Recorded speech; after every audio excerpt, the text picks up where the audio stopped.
Hello everyone, this is your friend from Naruto Audio Fanfics, and we are back once again with a brand new fanfic. Which is what if Naruto was bound by a political marriage, and found love with Temari and Ino Part 1. If you enjoy this story, don't forget to hit the like button, thumbs up.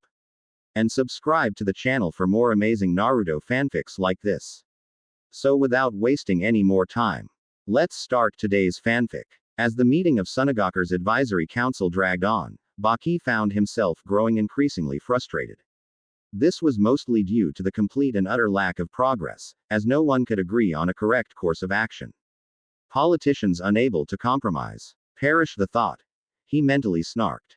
He was currently tuning out his fellow counselors, choosing instead to skim Temari's field report of her brother's defeat. Incredible, he thought bitterly. We have a situation that requires decisive leadership and none of these old fools can agree on anything.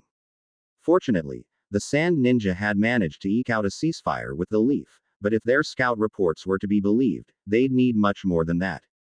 Convincing Konoha of their sincerity in drawing up a new treaty was paramount, especially considering the latest fiasco that they currently found themselves in.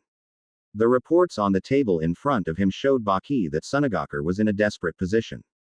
The failed invasion of Konoha had cost Sunagaku a significant chunk of its best Chunin and Jonin, not even taking into account the finances they practically flushed down the toilet.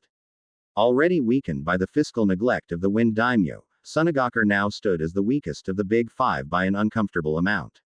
Again referring to the reports from scout teams, Baki cringed. Iwagakure was currently probing along the Wind-Earth border.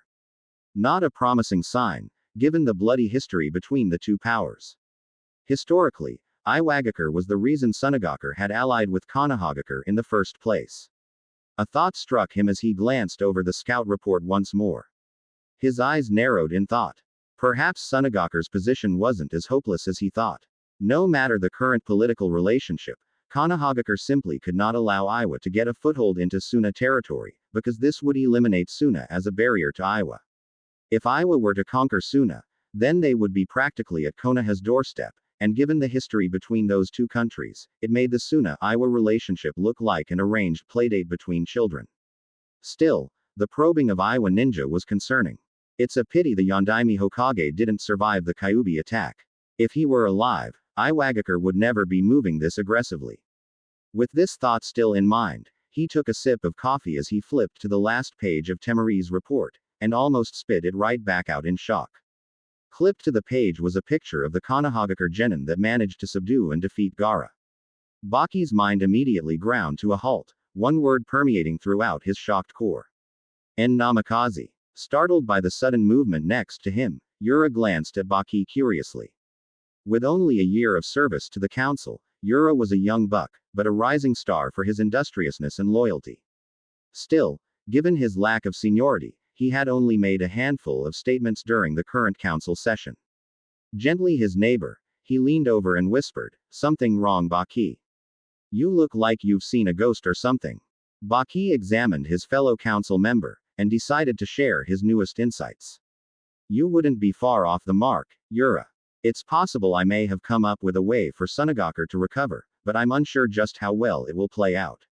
Yura rolled his eyes. "Come on. It can't possibly be worse than Otokazu's brilliant plan to bribe Tanagaku into betraying Konoha and allying with us. Something tells me that they're not interested at all in being our buffer against Konoha." Baki snorted with disgust. It had taken some effort on his part, but he'd managed to scrap that little disaster before it gained ground. "No, I plan on trying to regain our alliance with Konoha. We've shared with them how the Kazekage died, as well as Orochimaru's betrayal, and while that stayed their hand, we need a military alliance, not just a truce." "Really?" Yura whispered back confused. "Given how our last alliance ended, what could we possibly offer that they would agree to? Our track record isn't the best when it comes to holding up our end of the bargain, much as I'm loath to admit. I may as well explain my plan to the council instead of doing it piece by piece." Standing, Baki addressed his peers. "Honorable members of the council, some new facts have come to my attention, and I believe I have a partial solution to our current issues." Seeing as he now had the undivided attention of everyone in the room, Baki braced himself and clasped his hands behind his back. One step at a time, old man. The only realistic solution to our current trouble with Iwagakure is to somehow re-establish our alliance with Konohagakure. It is only through this that we can buy the time we desperately need to recover our resources and recoup our losses, and everyone knows this. The question facing us is simple. How do we prove that we won't betray Konohagakure again? Baki ignored the winces from several of the council members as he reminded them that Sunagakure had indeed betrayed Konohagakure, despite Orochimaru's manipulations. Ignoring the rising back chatter and retorts, Baki considered how to phrase what he needed to say. Perhaps a small Konohagakure history lesson. Raising his hands for silence, Baki waited until the room quieted once more. In the past, Konohagakure had an ally it trusted with everything. The alliance between Uzushiogakure and Konohagakure was sealed by a marriage between the Shadaime Hokage and a woman named Uzumaki Mito. That alliance lasted for decades, until Uzushiogakure was destroyed by Kumogakure and Iwagakure in the Second Great Ninja War. I believe we can use that tradition ourselves to tie Konohagakure back to our interests. Otoke's, Baki's self-proclaimed rival on the council, quite fairly exploded at this. You couldn't possibly be serious. We need every shinobi we have. Why would we offer one to Konohagakure, and why would they accept even if we did? What possible motive or incentive could we offer? Turning, Baki faced the man directly. Speaking in a calm, controlled manner, almost as if speaking to a child, Baki presented his case. Konohagakure will accept because they cannot afford the strategic threat of Iwagakure conquering us. They know that facing Iwagakure on two fronts would be a recipe for disaster, and as angry with us as they are, I believe Iwagakure is a far greater concern for Konohagakure. Satetsu, another council member, spoke up in a manner that showed his irritation. Baki, that's all well and good, but you still haven't told us the rest of it. Please stop stalling. Baki picked up his copy of Temari's report and waved it at the council. I would suggest you all fully read Temari's report on Gaara's defeat, but I will briefly summarize, since we're short on time. She states that Gaara was defeated by a single genin, even after he'd fully manifested his Biju. Ignoring the gasps of shock this produce, he pressed on. She states that this genin, Uzumaki Naruto, and I do stress the surname, produced more Kage Bunshin than she could count. This forced Gaara to assume Shukaku's full form. Uzumaki then summoned a toad Temari describes as nearly the size of a mountain. She also reports that the toad was wearing a blue gambler's jacket, smoking a large pipe, and had a giant tanto which it used against Gaara in his full Biju form. I can only think of one toad that matches that description. Yura glanced up after going over the info in Temari's report. So, what do we actually know about this Uzumaki boy? Our pre-invasion intelligence described him as a non-entity. I firmly believe that there is more to this boy than Konohagakure is showing the world. Baki stated with certainty. The records showed he graduated last in his class, but I have personally seen the boy use a Jonin-level technique, a Kenjutsu at that, with ease. Summoning toads indicates he is apprenticed to Jiraiya of the Sannin, and I believe you are all aware of that man's last apprentice. Speaking of the Yondaime Hokage, you may be interested in the photo attached to the file in question. Yura glanced at the photo, then at the rest of the council, before coming back to Baki with a questioning look. I'm afraid I'm not seeing it, Baki, and I don't think anyone else is either. Baki sighed. For the love of, all right, I want you to look at the young man in the photo and consider the following. He has spiky blonde hair and sharp blue eyes, not common in Konohagakure, save the Yamanaka clan. He is apprenticed to the legendary Sannin Jiraiya, and is apparently very powerful, given that he defeated Gaara. He also has, judging by the scope and level of his techniques, a ridiculously high amount of chakra for one so young. Put all of those things together, and who does he remind you of? It took a moment, each member focusing intently on the picture. Then, without warning, Sweet Kami, an elderly member blurted, he looks just like a younger Yellow Flash. Precisely. Baki said with a smirk. Earlier, I told you that the Shadaime Hokage married a woman named Uzumaki Mito. The only Uzumaki I remember from Konohagakure was Kushina, the red-hot-blooded habanero, and she died 13 years ago during the Kyuubi attack. Now consider this. We have Uzumaki Naruto, age 13, who bears a strong resemblance to the late Namikaze Minato, also slain in the Kyuubi attack. The boy was listed as an orphan, but was enrolled in the Shinobi Academy, sponsored by the Sandaime Hokage. Furthermore, the boy is now apparently apprenticed to Jiraiya, the man who trained the Yellow Flash. Take all of this into account, and there are far too many coincidences to be ignored. There's only one logical conclusion. This boy is most certainly the son of the Yondaime Hokage and Uzumaki Kushina. Very well. I can follow your logic, Otoke said, after a full minute of mulling over Baki's latest revelation. However, I am unsure where you are going with this. What does the supposed heir of the Yondaime have to do? Baki grinned as his rival trailed off, his eyes widening as the implication hit him. It's fairly simple, really. We offer Temari in marriage to the Uzumaki boy as a gesture of good faith on our part. Why Temari? She is the daughter of our late Kazekage and is quite skilled. Couldn't we offer someone who wouldn't be missed? No. We offer Temari to prove our commitment. Her skill and ancestry will make for an irresistible incentive for Konohagakure's leaders to accept our agreement. Any children from the union are likely to be very powerful, and we will insert a clause in the agreement stating that the first male child produced from their union must be married back to Sunagakure. The council members sat back and pondered the proposal. The marriage would seal the Sand Leaf Alliance and offered the chance to gain powerful shinobi for the village in the future. The potential benefits were quite large, with minimal risks to boot. All said, it was a win for all sides involved. The Leaf once more had an ally in the Sand Village, as well as having a powerful shinobi in their fold, and the exact same could be said for Suna. Seeing everyone in agreement, the decision was made official that evening and an offer was sent, proposing a marriage contract to the Konohagakure Council. Several days later, the Konohagakure Council was gathered to discuss the surprising offer received from Sunagakure. With no Hokage, the council was limited on its options. It could not implement policy or assign missions higher than B rank, but it was the de facto power in the village. The council consisted of the heads of the various shinobi clans, with the Sandaeme's old teammates, Homura and Kaharu, as honored elders. Also present was Shimura Danzo, an old rival of the late Sandaime and a skilled warrior and tactician. Currently, Kaharu was reading the scroll received from Sunagakure. This is certainly interesting, she said, quietly lowering the scroll. It seems our esteemed colleagues in Sunagakure wish to make amends for their foolishness. Her former teammate, Homura, snorted in disgust. Of course they do. If they don't, Iwagakure will crush them. It would serve them right for their treachery. It's a pity that we can't afford to let Iwagakure gain a strategic advantage like that. It surprised everyone when Danzo, the old war hawk himself, spoke up. Agreed, we cannot let Iwagakure gain such an advantage. It would be in our best interests to accept. As the rest of the council turned to him in mild shock, he continued bitterly. As you are all undoubtedly aware, I would prefer to simply crush them outright for their betrayal, but circumstances argue against it. Since we cannot punish them without drawing attention from other countries, as well as removing a barrier nation between us and Iwa, I see no harm in accepting a deal that will benefit Konohagakure far more than Sunagakure. Logically, you are correct, Danzo-san, Aburame Shibi droned in the usual Aburame monotone. This offer does seem to be to our advantage, but I find your stance puzzling.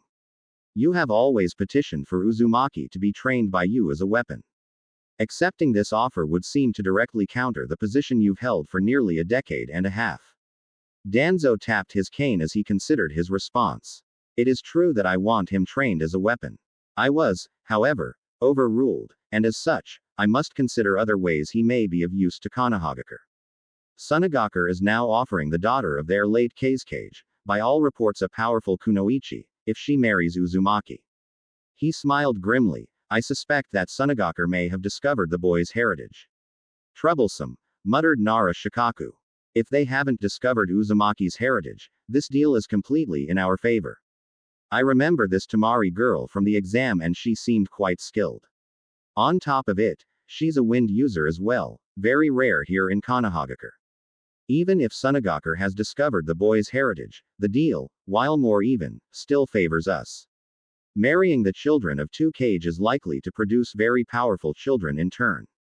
I suspect that is the reason they want a male child married back to Sunagakure.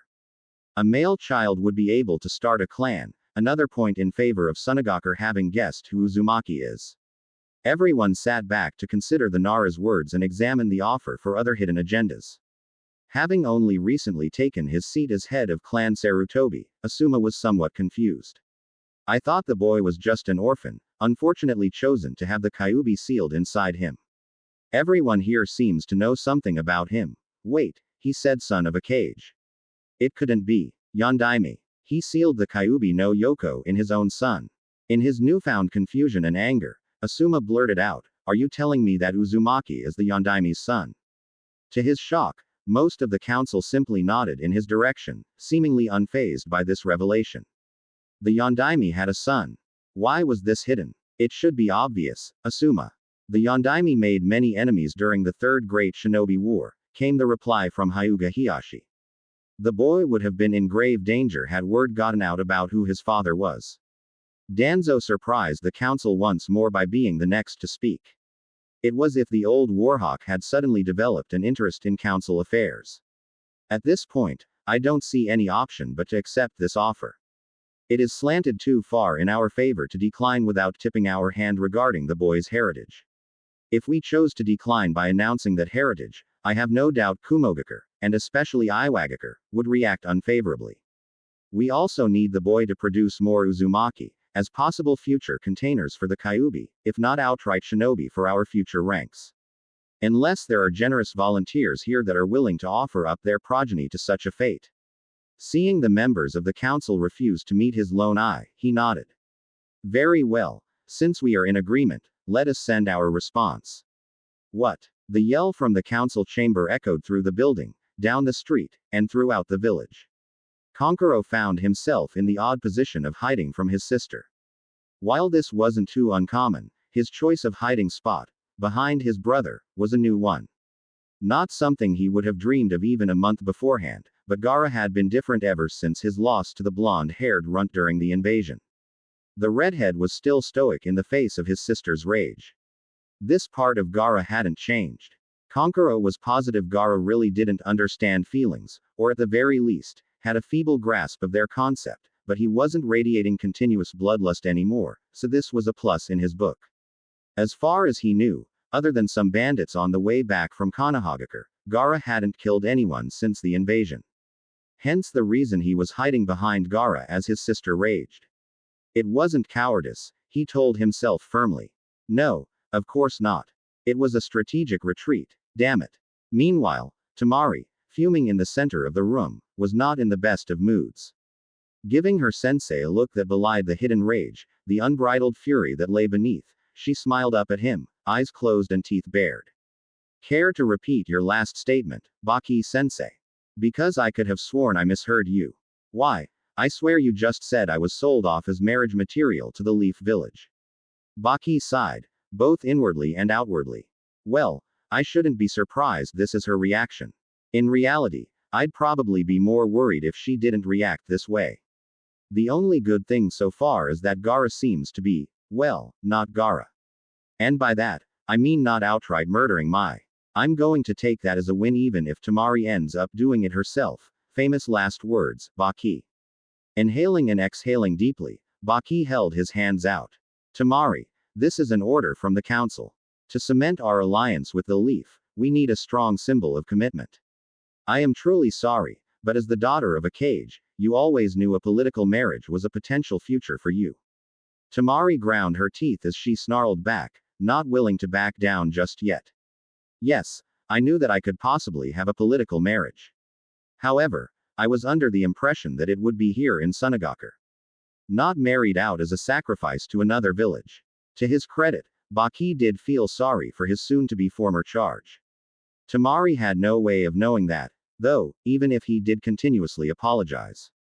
We need this alliance badly, Temari. If there was any other choice. But there isn't. Shaking his head sadly, he continued. We were tricked, fooled by Orochimaru into doing his bidding. However, we still attacked an ally, despite the alliance between us. If we don't regain Konohagakure as an ally, Sunagakure will face Iwagakure moving against us alone. With the losses in the invasion, we wouldn't be able to stop them. We need time, Temari. Your sacrifice will buy us that time. Temari gripped her fan hard, small grooves appearing in the metal. She clamped her jaw shut against the urge to rage against the world that seemed turned against her. Reminding herself that she was a kunoichi of Suna, she forced herself to calm down.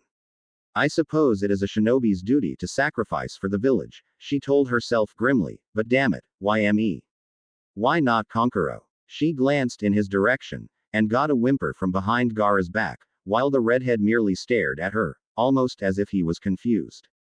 Taking a deep breath, she lifted her head to meet Baki's forlorn gaze. I understand my duty, Baki-sensei, but I still don't like this. Has my future husband been decided? Baki debated telling her, but with Gaara standing there, decided not to push his luck. He felt he'd dodged enough kunai today, and didn't want to add sand shuriken to that list. No, he calmly lied. We have yet to hear back from Konoha. He didn't want to be near Temari when she found out who her future husband would be, and he definitely didn't want to be anywhere near Gaara. Not that that was unusual, but with his sister's future on the line. Let's just say silence was golden in this matter. I would recommend that you study leaf customs while we wait. Once again, for what it's worth. I am sorry, Temari. Having said that, he turned and walked out the door, closing it behind him and leaving the three siblings alone. Closing her eyes to stop the tears, Temari bit her lower lip. She was startled when she felt a hand gently clasp her shoulder. Looking down, she was amazed to see it was Gaara's, and even more surprised when it seemed he was trying his best to comfort her. I don't think he really understands, she thought, seeing the confusion still prominent in her brother's eyes, but he is trying. Forcing a small smile, she covered his hand with her own. Thank you, Gaara. Gaara wasn't sure what his sister was feeling, but he recognized tears as a symbol of the same feelings he used to have as a child. Something he now knew as pain. They were feelings in need of comfort. Single quote. Perhaps this is what Uzumaki meant when he talked about protecting those precious to him. Taking his hand off her shoulder, Gaara tried to voice what he was feeling. Temari, if he hurts you, I will kill him. To her own surprise, as well as Gaara's, Temari pulled him into a hug. Gaara had threatened to kill her many times when she was younger, but he had never threatened to kill for her. Thank you, Gaara. Eyeing the towering gates in the distance, Jiraiya glanced at his traveling companions. Hot. Big busted ex-teammate. Check. Ex-teammate's hot apprentice. Check again. Calm. Collected apprentice. Che. He paused, sensing something was seriously wrong. Since when was Naruto ever calm? Hey Gaki, shouldn't you be? I don't know, bouncing around or something. You're never this quiet. Crossing his arms, Naruto glared at him. Arrow Sennin, I died on this trip. Literally. I'm tired of pretending I'm always happy, especially if I'm not. I'm done with it. As soon as we get back and get Ba-chan settled, I'm gonna go get rid of the jumpsuits. Shizune spoke up. But Naruto-kun, I thought you like orange. Oh, I do. Orange is completely awesome. Glancing at Jiraiya and Tsunade, he narrowed his eyes and added, it's a mix of red and yellow. How could it not be awesome? Still, I think I can find something a bit more subdued. I don't need the attention anymore. A short glance passed between the two Sannin as they picked up the deeper meaning to the words. Guess that saves me the trouble of telling him who his parents were. Jiraiya stifled a laugh as they passed through the gates. The kid might have dropped his happy-go-apeshit mask, but he was still filled with enough energy to bounce around like a pachinko ball. Watching Naruto leap up to walk on the wall next to them, Jiraiya had a thought. He may have decided not to pretend to be happy all the time, but I doubt it changed who he is inside. Alright Gaki, while I get Haim here settled at the Hokage Tower, how about you go home and do that whole jumpsuit burning thing you were talking about? Sounds like a plan, Arrow Sennin. Naruto called as he bounced off. You know, Tsunade said as they walked along, watching Naruto's retreating form. He looks so much like his father, but Kami, he acts like his mother. Yes and no, Haim, Jiraiya replied seriously. He may have some of her traits, but Kushina wouldn't have mastered the Rasengan in less than a week. The kid has tons of potential, and if he gets serious with his training, his skill level is going to skyrocket. Finding himself facing the door to the Hokage's office, he gave Tsunade a small bow with a smirk. After you, Hokage-sama. Resisting the urge to smash him through said door, Tsunade entered to find herself facing her old sensei's desk. It hit her then. For the first time, she really felt the grief of the old man's death. Crossing her arms, she hugged herself as a few tears escaped. Taking some deep breaths, she calmed herself, brushed them away, and turned to face her old teammate. It's hard to believe the old monkey is gone, she said softly. I could almost see him when we walked in. Sliding behind the desk, she realized that she still wanted to make the old man proud. She also realized something else. Wonder if he still had that emergency sake stashed in his desk. Opening the bottom drawer, she pulled back a secret compartment, then flashed Jiraiya a smile as she pulled out a jug. Nice, Mount Myoboku. I take it you gave this to him. Before he could answer, there was a knock at the door, followed by the door opening and Kaharu and Homura entering the office. Tsunade eyed them, remembering that they were the elder advisors on the council, as well as two of her least favorite people. She thought, putting the jug away and slamming the drawer. If I want to get anything done, I have to play nice and not just tell them off. They're not so senile that they've forgotten how to throw a wrench or two into things. Forcing a smile to the surface, she welcomed them in with a nod of her head. Jiraiya, however, had no qualms about frowning in their direction. It didn't matter, as he was ignored entirely. Welcome back, Tsunade-sama, they said in unison with short bows. Homura continued, we are pleased to see you return to take up your family's mantle, but we're a bit pressed for time. There's been a recent development that requires immediate attention on your part. Producing a scroll and handing it over, he waited for her to scan the contents. Sunagakur has made a rather interesting offer, and the council has decided to accept it. We merely need your approval, now. Tsunade finished reading the scroll after several minutes, and steepled her fingers in front of her face. The full council agreed to this. Hi, it was a unanimous decision, Hokage-sama. Then I'm to understand that the council also believes Sunagakur is aware of Naruto's heritage. Both elders nodded. Hi. Tapping her fingers together, Tsunade leaned back to consider her options. She couldn't override the council for two reasons. One, knowing the elders, they'd already sent an agreement letter to Suna. If she reneged on the offer, it would look bad on Konoha's part, and not put her tenure as Hokage off to a great start. Because the offer had already been accepted. Second, even if they hadn't, which was entirely possible, the entire council had unanimously agreed on it, and should she veto it, the council could push it through anyway, simply because the entire council backed it. Checks and balances, mind you. However, a small grin came to her face. How much did the council really know about Naruto's heritage? Based on what she'd gleaned from Jiraiya, and her own musings on the subject, she reckoned they didn't know what they were getting into entirely. Time to put that to the test. Has the council considered the consequences of Naruto's marriage domestically? She asked with a smile, one that had Jiraiya, who knew what that smile meant, look off to the side with one part glee, one part worry. Worry because he knew how Tsunade could get in these situations, and if push came to shove. He was headed for the window. A look of confusion passed between the two elders, before Kaharu spoke. I'm afraid I'm not sure what you are referring to, Tsunade-sama. With a grin a predator might have envied, Tsunade clarified. When Naruto marries, he will officially become head of both Clan Uzumaki and Clan Namikaze. As such, he will inherit everything from both of those clans, since he's the sole survivor of each. This will be including funds from both clans and the Namikaze council seat, as well as any property and land still in those clans' possession. Surely you didn't forget something like that when you approved this marriage. As Tsunade spoke, Jiraiya had been fighting the giggles the entire time.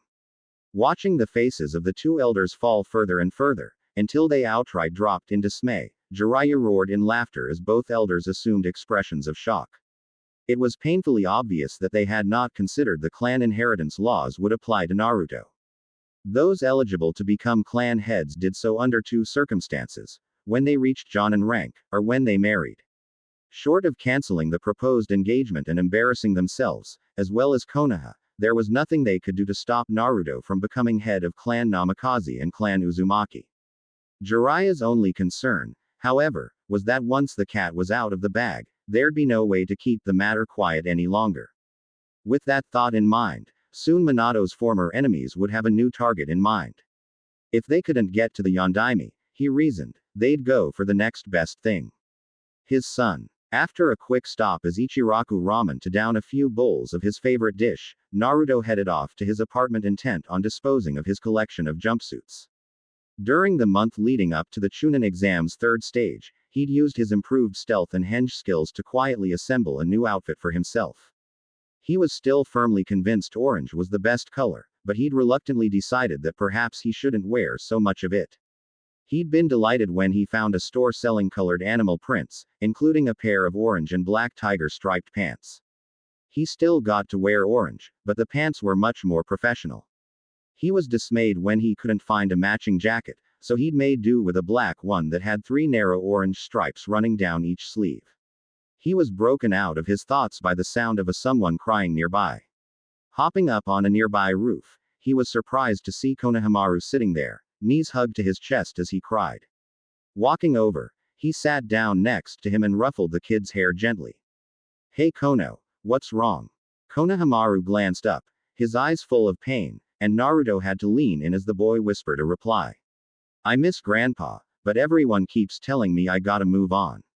It's like they're forgetting him, like he was never here. It's not right. He was the Hokage. How can people just forget him?" Pulling his adopted little brother into a one-armed hug, Naruto ruffled his hair again in a soothing manner. "Kono, no one is going to forget about Gigi. He was Hokage for a really long time, and he did a lot for this place. I bet if you go up to just about anyone, they'll have a story or something positive to say about him. He's still here in our hearts, and what we can do is live in a way that would make the old man proud." Quote. "You really think so, boss?" the sniffing boy asked. Naruto flashed him a hearty smile. "Yeah, believe it." Konohamaru studied his proclaimed rival. "Hey Ni-chan, when did you get so?" He paused to consider a word that would fit. "I don't know, smart, I guess." Naruto chuckled at the other boy's confusion. "I learned when I was younger that if I acted like an idiot, people paid attention to me. It was a trade-off. You know, I wasn't happy about being called names and being insulted, but they at least knew I existed." Konohamaru's eyes were wide as he stared at Naruto. This wasn't a side of his friend he'd ever seen before. Naruto was supposed to be all smiles and laughs. For a moment, he felt like he was talking to his grandfather, listening to one of the stories of the old man's youth. A strange combination of sadness and joy welled up within him, and he wasn't sure how to respond. Still, appearances had to be maintained, so he rolled his eyes. "That seems kinda stupid, boss." Cuffing the back of Konohamaru's head, Naruto stood up. "Hey, you gonna try and tell me your old attacks on Gigi were any different? I gotta get moving, but I'm glad you're feeling better. Catch ya around." Flashing a foxy grin, he formed a ram seal and vanished in a swirl of leaves. When did boss learn the Shunshin? Popping up in front of his apartment, Naruto was surprised to see Jiraiya waiting for him with a serious expression. "Ero Sennin, I thought you were with Ba-chan. Shouldn't you be off doing some research, or something?" "Damn it Gaki, stop calling me that. Anyway, we don't have time for this right now. Haim wanted us over at the hospital half an hour ago. Where the hell have you been?" After listening to Naruto's quick explanation regarding Konohamaru, he nodded his head. "You did a good thing Gaki, and it's a good excuse, for anyone but Tsunade. We gotta go now, or she is gonna turn us to paste. And by us, I mean you, because you're my meat shield in all this." "Got it." After a quick, fear-filled nod from the blonde, they both vanished in swirls of leaves. Sakura and Ino were happily chatting as they walked into Sasuke's hospital room. They had been checking up on Kakashi and Sasuke daily, hoping that they would wake up. Most days, Ino would accompany Sakura as the girls worked on repairing the friendship their rivalry over a boy had almost ruined. Sakura still pined after Sasuke, but she winced as she thought back over the things she had thrown away in pursuit of the boy. With her sensei and teammate in the hospital, and the other teammate out doing Kami knows what, Sakura had remembered how much she hated being alone. "I'm not going to give up on Sasuke-kun, though," she thought to herself. "I'm just going to have to find some sort of balance between him and everything else." She was broken out of her thoughts when she heard voices coming from Sasuke's room. Recognizing one of the voices as Naruto's, she surprised herself by smiling. She found that she had actually missed the boy while he was gone. It seemed her hyper teammate was finally back, but she was curious as to why he was in Sasuke's room. Probably being his normally boisterous self, though, she shook it off as a practical certainty, and reached the door. Opening said door, she saw Naruto, but didn't recognize either of the other two in the room. One was a white-haired man, rather tall and pushing 50, leaning against the far wall with his arms crossed as he observed the room's other occupant. The occupant in question was a woman who looked to be in her late 20s, with her blonde hair in twin pigtails over a green gambler's jacket with the kanji for gamble emblazoned on the back. Shocker. The woman was holding her hands near Sasuke's head, and Sakura started to panic until she recognized the green glow her hands were emanating as medical chakra. Naruto looked up as his teammate entered the room. Hey Sakura-chan. Guess what? Ba-chan here is going to heal Sasuke. She already woke Kakashi-sensei, so this shouldn't take too long. As Sasuke groggily woke up, Tsunade backed away and Sakura ran over and hugged the newly awakened boy. Ino stood by the door, somewhat disappointed. She just hoped that Sakura would remember her promise to be friendly rivals, now that Sasuke was awake. She'd missed her friend when they'd been fighting. Tsunade and Jiraiya both noticed Naruto seemed down after his teammate didn't bother to even say hello. Jiraiya used their old team hand signals to tell Tsunade about the boy's crush. What about the blonde at the door? She signed. Pinky's rival for duck butt, if I'd have to guess, was the quick response. Narrowing her eyes at Naruto, she considered his reaction to his pink-haired teammate. That's going to make telling him the news I have harder. In retrospect, however, I suppose it's a good thing that she doesn't return his interest. Would probably make it even more difficult, if that were the case.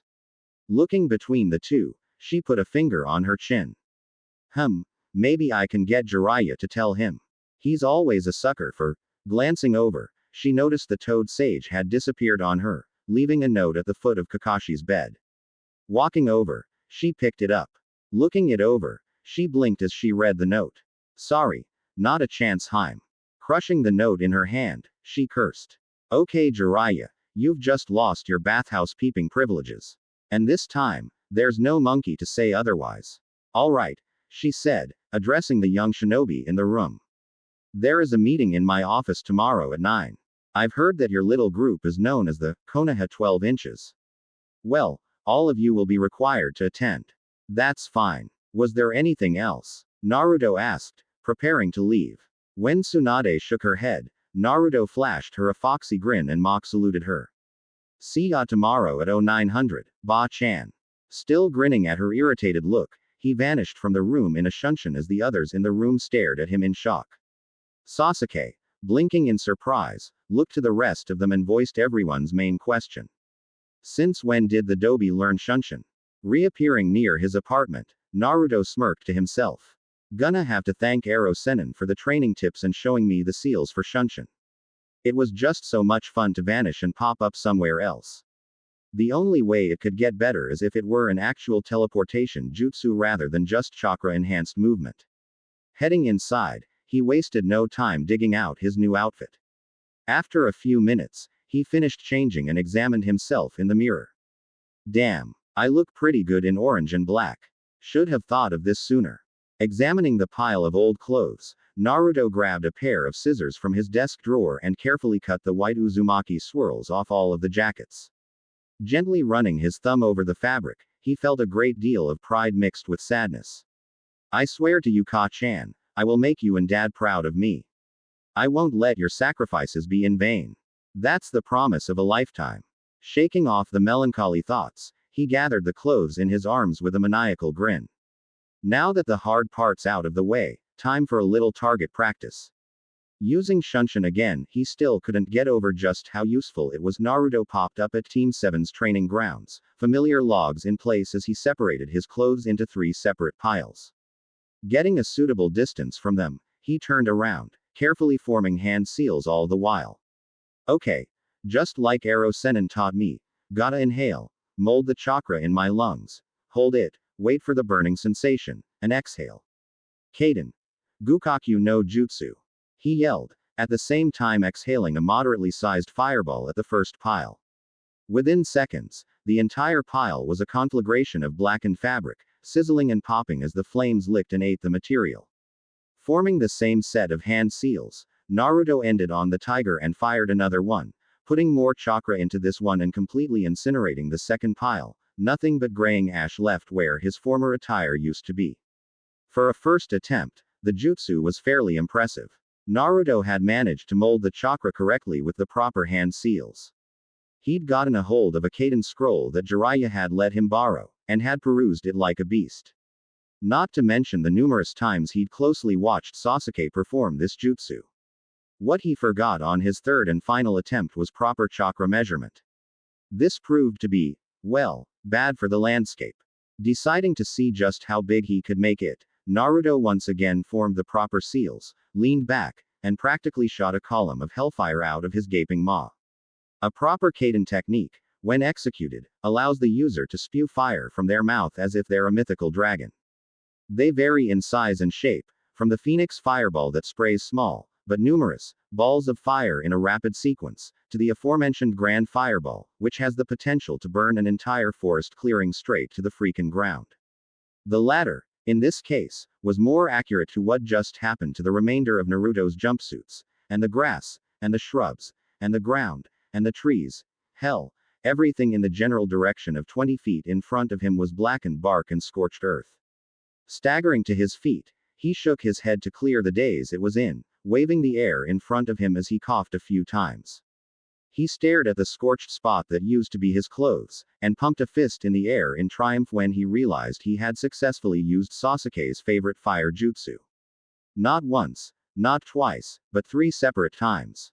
That last one, though, was a real scorcher. Okay, that was a horrible pun, and he was never using it again. Patting at his dust-covered and slightly singed clothes, he grimaced. Well, mostly successful. Still has a few kinks. Remembering something Jiraiya had let slip on their trip home about the uses of shadow clones, he nodded to himself. Note to self. Next time, I leave untested jutsu to the clones. The next morning found the Hokage's office fairly full, as Naruto and company all crowded in. Tsunade sighed as she sat behind her desk, facing the assembled Konoha 12 and their respective sensei. Fiddling with the official marriage document, she stalled for time by examining those present. Naruto, she noticed, looked far more serious in his new attire, but he still seemed to radiate excitement. Sasuke, standing next to him, looked better than yesterday when she'd first seen him, but still seemed to be brooding. Sakura seemed torn between looking hopefully at the latter, and casting quizzical glances at the former, eyeing his new attire with curious eyes. Everyone else stood at relative attention, though the Nara boy looked as if he was going to fall asleep standing up, and the girl with buns in her hair seemed to be staring at her with stars in her eyes. Not even mentioning the dynamic duo of Guy and Lee, who were just starting their infamous sunset genjutsu. I definitely can't put this off any longer. Those 2 idiots will knock us all out with it unless I get started now, she thought to herself, a tick mark forming on her forehead. Clearing her throat loudly, she radiated killing intent at the 2, causing the genjutsu to implode, and the 2 spandex-wearing nin to pale before standing at attention with the rest of the class. Tomorrow, when I officially become Hokage, I will be making an announcement to the entire village, but the news affects those here more than most. Seeing that she now had the rapt attention of everyone present, she continued. There will be a political marriage to solidify the new treaty brokered with Sunagaku. The respective councils agreed to this before I returned and the bride and groom have been decided upon. A young woman from Sunagaku will be coming here and will be marrying into one of Konohagaku's most respected clans. Tsunade stopped as most everyone turned their eyes to Sasuke, with occasional glances at Kiba, Shikimaru, Shino and Neji. I can see what you're thinking, but you'll be surprised to learn who the suitor is, she said. If it isn't anyone here, why are we here, Ba-chan?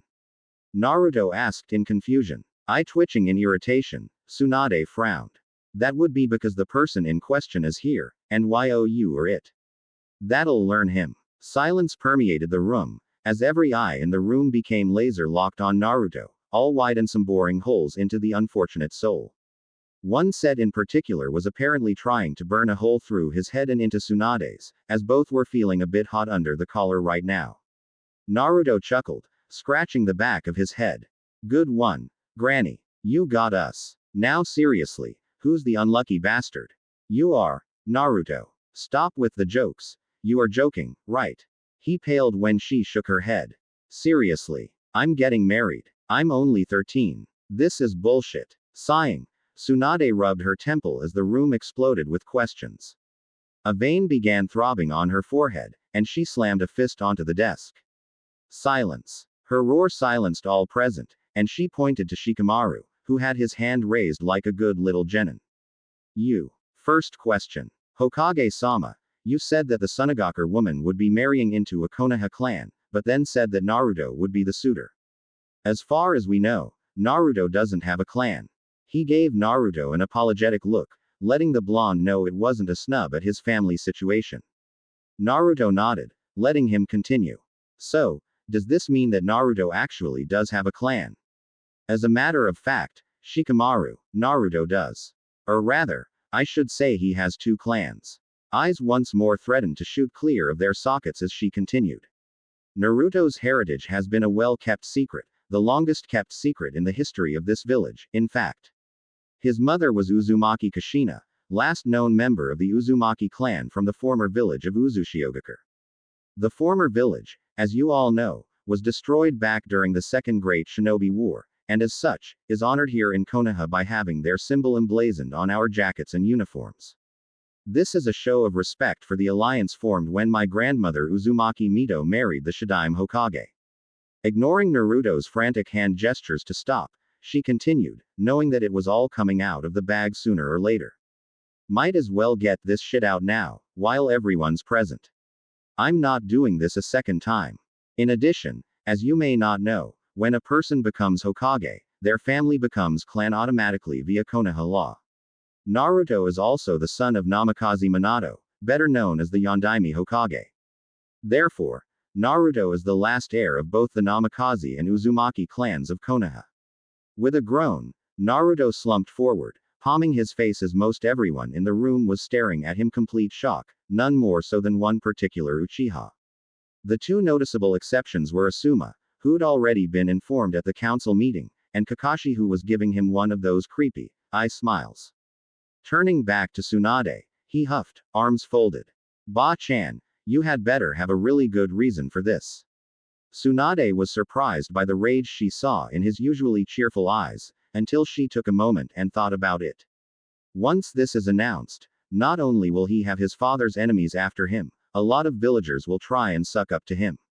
I knew this was going to make his life harder, but I honestly totally skipped that part. Meh, he'll work it out. He mastered the Rasengan in a week. An entire village full of shinobi should be something he'll have taken care of by the end of business today. Referring to Naruto's question, she nodded. There are several, but let's start with the obvious. First, Sunagakure didn't just pick a random shinobi. They didn't play a game of darts with our shinobi roster, and just happened to pick you. No, they specifically asked for you. According to the council, and a little bit of common sense, that made it clear that they knew, at least in part, who you were, or rather, where you came from. Second, the woman they are sending is the daughter of a Kage, and you, my little blonde miscreant, are related by blood or marriage to 4 of the 5 Hokage. Last, and certainly not least, Naruto, do you even know what the requirements to be a clan head here in Konoha are? Because even the council forgot this part. No, he grumbled. I haven't had the chance to. To be head of a clan, you must either be a Jonin, or you must be married. Tsunade said, a grin on her face. The day you marry, you become head of the Namikaze clan and inherit all its assets, as well as its seat on the council. Bachan, what about the Uzumaki clan, Tte Boyo? His verbal tick resurfaced under the stress of the moment. Naruto, you are an Uzumaki as well as a Namikaze. Technically, your name is Namikaze Uzumaki Naruto, so any children you have will be of both clans. As such, you will be restoring the Uzumaki clan as well as the Namikaze clan. If you're so bound and determined to restore the Uzumaki, this is a perfect chance. It's not like you'll have to worry about finding a wife, anyway. Naruto glared at her, the sort of glare he saved for dealing with Kyuubi, or the cupboard when he ran out of instant ramen. He did manage to grind out a question, though. Did they give us the name of the bride? Glad for an excuse to escape his glare, the brat didn't glare often, so it was unnerving. Tsunade lifted the scroll. Quote. Says here her name is Temari. Hand to chin. Naruto ran through his mind, trying to figure out what kind of girl she was. Could have sworn she was part of the Chunin exams. Wait, wasn't she the girl that? Glancing over at Tenten, he only confirmed his suspicions when he saw the girl wince in his direction, giving him a weak smile. Yep, I'm. Tsunade caught a glimmer of recognition in the blonde's eyes, followed by the sort of resignation reserved for those on death row. Inwardly groaning, she gave a gesture of dismissal to the rest of the group.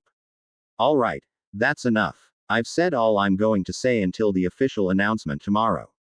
All of you scat. I've got business with the soon-to-be married, here. Getting acknowledgement from most, the group filed out, the chatter exploding once they left the Hokage's office. She suspected that, by tomorrow, half of the village was going to know about it before she even made it official. Should have put a gag order on that lot. Oh well. Turning to the man in question, she sighed. All right, what's up? Chuckling nervously, Naruto rubbed the back of his head, another nervous tick. Well, Temari-chan is a bit high maintenance. Plus, Gaara is his brother. You know, the Jinchuriki for the Aikibi. The one that tried to kill me, multiple times, I might add. Tsunade sighed as she pinched the bridge of her nose in exasperation. All right, ignoring the whole homicidal Jinchuriki problem for the moment, I have some things for you. Standing and crossing the room to the portrait of the fourth Hokage on the wall, Tsunade lifted it, revealing an elaborate seal on the wall.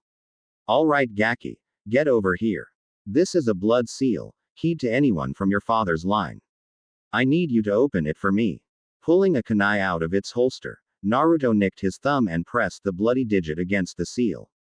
The seal seemed to rotate before it expanded and the safe unlocked with a quiet click. Reaching into the safe, Tsunade pulled out a scroll bearing the symbol of the Yondaime Hokage. All right, need you to bleed a bit more for me, she told Naruto in a teasing manner. Ignoring the obvious rolling of his eyes, she watched him undo the seal and then opened the scroll.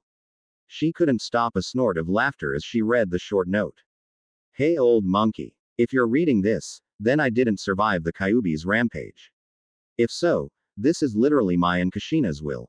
We leave everything to our newborn son, Naruto. In addition, no, I will not tell you how I finished my paperwork as fast as I did. Trade secret. Wait, you've been a Hokage. Screw it, I'm still not telling you. Hey Naruto, I think I have proof at least some of your sense of humor comes from your dad. Handing Naruto the scroll, she chuckled as he read it, grinning as he laughed near the end. Feeling better than he had since the meeting began, Naruto still had a few questions. All right Bachan, what do we do now? Well Gaki, since the scroll says you get everything, and you're going to be married, I say we go see your parents' house. While Naruto and Tsunade remained in her office, everyone else regrouped in a conference room down the hall. This is incredible, Ino shouted. This is the best scoop I've ever gotten. I never would have thought Naruto would be the first of us to get married, never mind become head of 2 clans. Well, you heard what the Hokage said, Suna demanded Naruto. Shikamaru said from his place against the wall, managing to sound coherent, even though he looked like he was going to slump to the ground any second. It doesn't make sense though, he said irritably. I get why his heritage was hidden, but I've seen the way the villagers look at him. Why would they despise Naruto? True to his nature, Shikamaru was more or less unable to let go of something so intriguing. I always thought he was just a loud mouth, Kiba piped up. Did you guys notice that he was acting strange in there? Naruto was really quiet. Yes, Shino said quietly. He seemed far more controlled than usual. In the past, he would react explosively to such news. This means one of 2 likely scenarios. 1. Naruto has matured greatly in a very short amount of time, possibly due to his recent contact with the Sannin. Or 2. Naruto has always been that way and we have been dealing with a cleverly constructed facade. Given what we have learned, I believe that the latter is by far more plausible. Having said his piece, Shino exited the room, the door closing as everyone else tried to come to terms with his rather startling conclusions. In another conference room, Hinata was crying as Kurenai held her. When Tsunade informed them that Naruto was to be married, she felt as if her heart had been ripped out. For years, she had loved him from afar, but every time she tried to talk to him, she would stutter and completely embarrass herself or even worse, faint outright. She'd never thought that she would run out of time to tell him so soon. Shish, it's okay Hinata, Kurenai told the girl softly. It's alright, let the tears out. Just because he is getting married doesn't mean you can't be his friend. Raising her head from her sensei's shoulder, Hinata looked tearfully at her. I didn't want to be his friend Kurenai-sensei. I love him. Gently stroking the girl's hair, Kurenai murmured, I'm sorry Hinata, but it's just not meant to be. You know how your clan works. Even if he wasn't getting married, in the end, you still wouldn't have had him. Sensei. The crying girl asked in shock. Shish. I know Hinata. I know it hurts, but time heals all wounds. For now, just let the tears out. Frowning at the wall as Hinata continued to sob, Kurenai cursed two things: clan laws, and the cruelty of fate. That afternoon, Naruto and Tsunade stood facing a gate in the far eastern section of Konoha. This, Naruto, is your parents' old house. Anything in there belongs to you, though I would recommend you do some cleaning. The seal on the gate here was made by your father and not even Jiraiya could bypass it, as it requires familial blood to open. With a slight smirk, she added, shouldn't be a problem for you, though. With a quick shunshin, Tsunade returned to her office, preferring to let the kid venture on his own. Unsealing the gate by reopening the cut on this thumb, Naruto entered his new property. The land was small for a clan compound, but he supposed the Namikaze clan had never been as large as the Uchiha or Hyuga. The gardens had long ago taken over and filled the stagnant lawn and koi ponds with green. Still, he could see the beauty, and a little work would restore it to its former glory. The main house stood in the center of the gardens, 3 stories of traditional stonework, and rice paper doors in need of some serious maintenance, with softly sloping red clay rooftops and opulent dragon guardians on the corners. He pushed open the main entrance, careful not to damage the aged wood. As expected, the paper gave way easily under his hands. He was planning on replacing it, anyway, so he wasn't concerned. No one had come into the house after his parents had died. All of the furniture remained where it was last, coated with a fine film of dust with a few cobwebs dotting the corners of the rooms. He passed through the entrance and into the sitting room, a television sitting at the far end of a kotatsu. Everything would have to be replaced, from the electronics to the fabrics, even the curtains, but it looked like most of the wood furniture, save all the chairs, he wasn't taking chances with them, would be fine with a careful cleaning. He glanced around for another moment before making his way upstairs. It was dominated by bedrooms, 4 of them total. The master bed was the only one that looked like someone had used it before the house was abandoned. His parents' night clothes were still folded on the bed, waiting for them.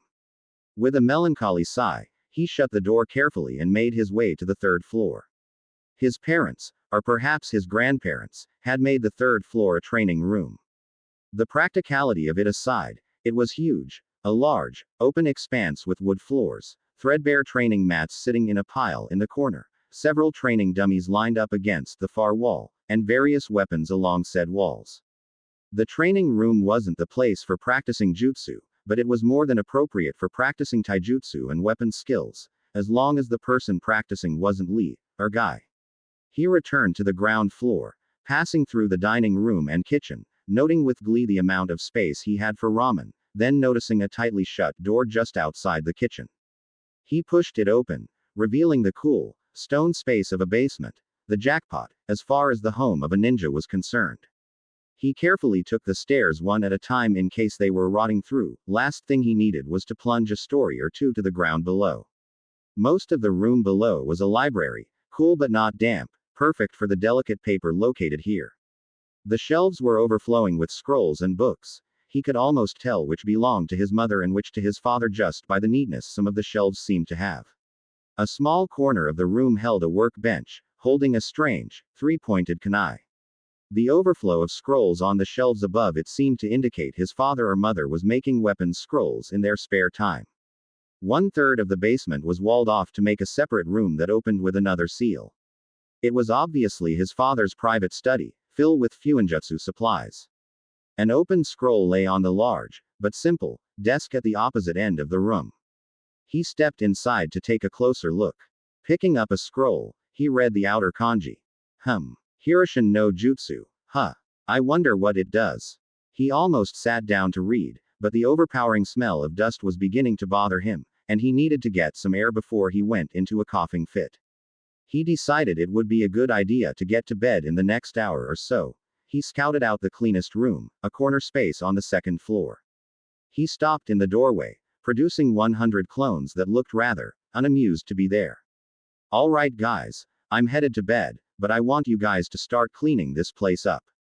Start with the main rooms, and if you have time, start on the training fields. I want you 5 to head downstairs and start going through the library, and I want you to read that scroll I found earlier. Remember, this is our new home, so curb the enthusiasm, okay? That means no explosions. Watching the clones salute and run off, Naruto crawled into bed, at least somewhat satisfied with the day. Naruto wandered downstairs to discover a thoughtful clone had picked up some cereal for him. Grumbling a bit at himself for forgetting to transfer his stash of instant ramen, Naruto sorted through the memories of the clones dispelled during the night.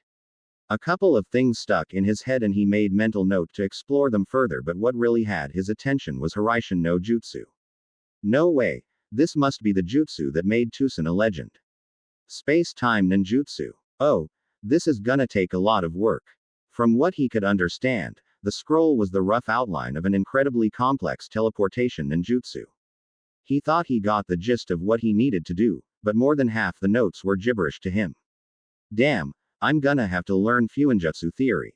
Won't that be fun? Naruto headed outside intent on creating his clone army for the day. While he might get stuck learning protocol today, at least his clones could get something done. Before he could summon them, he noticed one of his clones from last night standing in the middle of a barren training field. Noting it had his attention, the clone started bouncing up and down excitedly. Boss, you're gonna love this. Bunshin Debakua. As soon as the clone uttered those words, Naruto was rocked back as the training field became a small crater. Well, that certainly is interesting, but I'm pretty sure I said no explosions last night. Eye twitching in irritation, Naruto summoned 200 clones. Alright guys, form up in groups of 20. Once the clones formed rank, Naruto began handing them their assignments for the day. Alright, first group, we need to massively improve our chakra control if we want to use the stuff from the library. I want you to do the leaf balancing exercise while you water walk. With a quick salute, the first group headed down to the small pond near the back edge of the compound. Group 2. Practice the henge and kawarimi. Tusen's notes said that when someone's mastered a jutsu, they can start to use it without hand signs. I want the ability to use a kawarimi without seals by the end of the day. Group 3. Practice the C-rank jutsu we found yesterday. Group 4. Calligraphy. Seals don't write themselves, ya know. Group 5. Find every book on fuinjutsu theory in the library you can and start reading. Group 6. You get to work on the gardens. Try to keep most of it alive. Group 7. Go move everything out of the old apartment, then I want an inventory of the house. Group 8. Kasen's taijutsu scrolls, get practicing. Group 9. Kenjutsu training, use the kodachi. Last but not least, Group 10. One at a time, practice that exploding clone thingy. In the already provided crater. Summoning one last clone, you. I want you to thoroughly reread the Hiroshin no Jutsu scroll. Every time one of theory clones dispels, I want you to read it. Damn it, I forgot. Creating a few more clones, you guys, Rasengan work. I want to be able to use it one-handed. Watching his clones get to work, Naruto vanished in a shunshin. Popping in with a quick, morning bachan, Naruto swiftly dodged the paperweight, the sword at his head. Sadly, he didn't see the empty sake bottle that followed it. Tsunade felt a strong easing of her spirit as she watched the jar smash her insane grandnephew back into the wall behind him. Doubt he'll stop calling me Granny, but man, that felt great. Trying to maintain a straight face as Naruto dragged himself back on his feet, Tsunade considered how to break the news.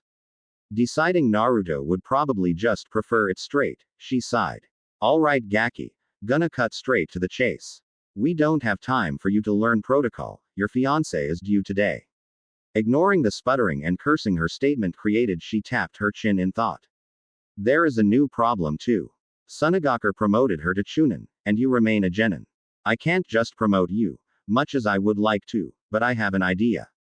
Seeing Naruto take a keen interest, she smirked. I'll give you a week to get ready, then I want you to fight the students of Asuma, Kurenai, Guy, as well your own Team 7. Bachan. That's crazy, Naruto grinned. I love it. Good to hear Gaki. Now let's get down to the West Gate. If we get there with time to spare, we can annoy Izumo and Katetsu. Temari was sick of riding in the carriage circumstances had forced upon her. She'd argued long and hard that she was still a Chunin and she could walk, but Baki had maintained that they had to follow tradition, and traditionally, brides rode in the carriage. In addition to being extremely uncomfortable, the journey was taking twice as long as the last time she had made the trip. Reaching over, she ran her hand along the smooth metal of her mother's war fan. At least I was allowed to keep this. Laying her head back against the seat, Temari focused on calming herself. Today, she would no longer be a Sunagaku shinobi, but one of the Leaf, and that hurt more than she would have believed. Despite how her little brother had been treated, she loved her village and has been proud to wear the symbol of the sand. She was jerked out of her thoughts as Konkuro stuck his head through the window. Hey, Nichan. How ya doing? I'm scared, little brother. I don't want to be married, especially not to a stranger from another village. I totally agree, Nichan, Konkuro said. Only thing I've heard is that you're marrying into a clan, but other than that, I've got nothing.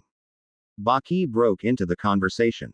Looks like we're here. Seems the Hokage herself came to welcome you, Temari, which is either a very good or a very bad sign. Tsunade stood with her arms crossed tightly over her chest, wrinkling the red and white fabric of her formal robes of state. With her were Shizune, Naruto, Sasuke and Sakura. Gritting her teeth in irritation, Tsunade whispered to Naruto. If Kakashi doesn't show in the next 30 seconds, I want you to burn all his books. Hi, Bachan, Naruto whispered back. Your will shall be done. Torn between laughing and hitting him, Tsunade eyeballed Kakashi as he wandered up to the group just as the 4 Sunagaku shinobi approached. His timing meant she couldn't say anything, but the look in her eyes warned Kakashi that this conversation was not going away. Greetings and welcome to Konohagakure no Sato. I am Tsunade Senju, God I'm Hokage and I am most pleased to formally welcome you. Naruto faced Temari nervously, bowed and spoke the phrase Tsunade had hammered into his head while they were waiting. I welcome you, Temari. My water is yours and I wish you shade and safety. Temari stared in complete shock. Not only had she not been expecting the traditional greeting of a Sunagaku groom to his bride, she couldn't believe this was who she was to marry. Snapping out of her reverie, Temari bowed in return. I greet you, Naruto. I am thankful for the honor. May you always find water and may our home be blessed with shade. She eyed him carefully. He seemed more serious than she remembered, more controlled. He had been a wild one during the exams, but now, he looked much more like the determined warrior she had seen defeat her brother. Naruto stiffened as Gaara shuffled near. His green eyes still bore the crazed look, but he seemed to have lost his murderous aura. Hey Gaara, how's it going? Naruto Uzumaki. Gaara spoke tonelessly. Will you protect my Nichan as one of those precious people you told me of? Naruto blinked, momentarily confused, then gave Gaara a small, warm smile. I swear I will, Gaara, and I always keep my promises. Gaara simply nodded. Thank you, for everything. I'm not sure I follow all of that, Naruto said quietly. I get thanking me for promising to take care of your Nichan, but what's everything else? You showed me true strength, Gaara replied just as softly. I have chosen to follow your path. I will protect those precious to me. I'm happy for you. Naruto smiled. Has it been hard? It is both harder and easier as time goes by. Ignoring the beast causes him to rage, but my mind is clearer. It's hard to describe. I understand, was all Naruto had to say. Most watching were confused. Naruto had already confided in Tsunade, so her grin was completely genuine, but Shizune was left wondering what the story behind this was. Temari and Konkuro knew what their brother meant, but he had not spoken to them in great detail about what had happened between him and the other Jinchuriki. Kakashi looked interested, but masked it behind his usual apathy quickly. Sasuke was glaring at Gaara, still angry that he had not been the one to defeat him. Sakura was nervous. She would never be able to forget the images of what he had done to Lee. Well, Tsunade said into the quiet that had settled over the group. I think Naruto should show Temari to their home, and I've made arrangements for the three of you in one of the hotels. Naruto interjected. Bachan, if it's alright, how about I take everyone with me? It's not like I don't have the room.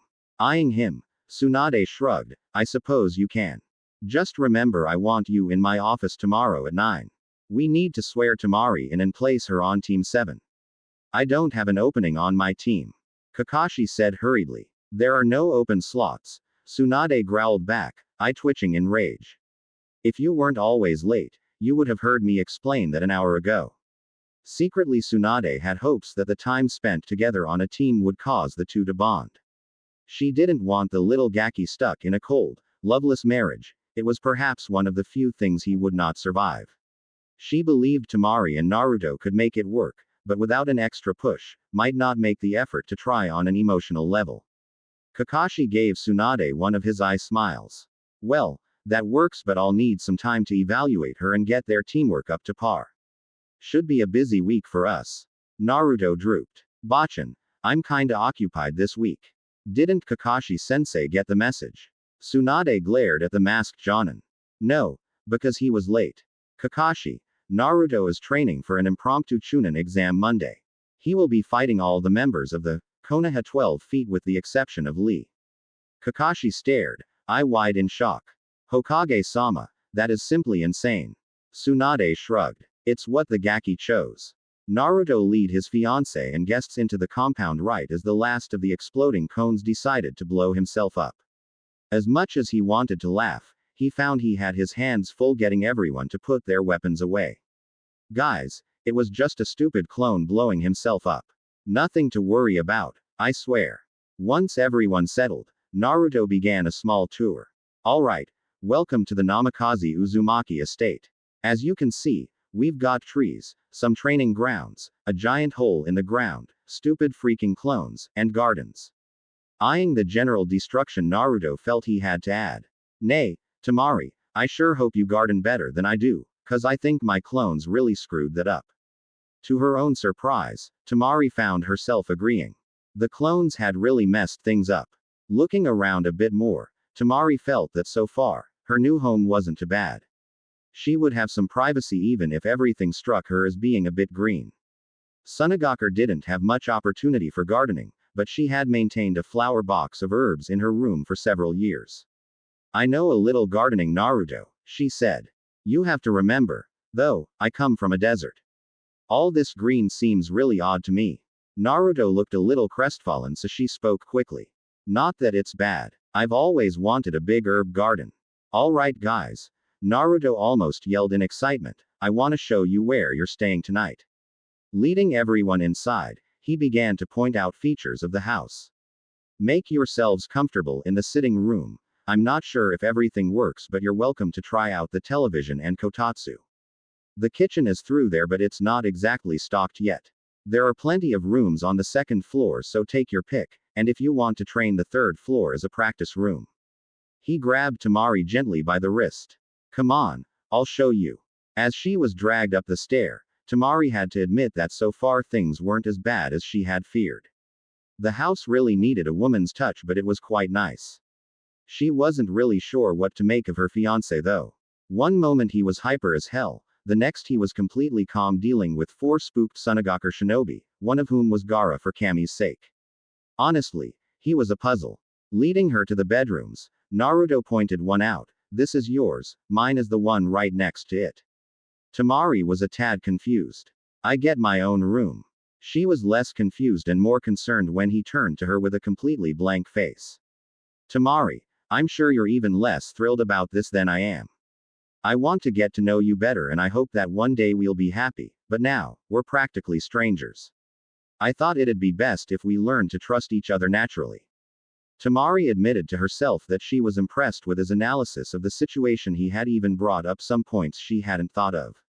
In Sunagaku, it wasn't uncommon for a husband to demand his arranged wife be in his bed the evening of their marriage, and she had expected that behavior simply because she knew arranged marriages had nothing to do with whether or not two people loved or trusted one another. "Thank you, Naruto," was her heartfelt response. Maybe this won't be so bad after all. Wanting to impress his guests, Naruto created a handful of clones and sent most off to read cookbooks and the rest to go grocery shopping.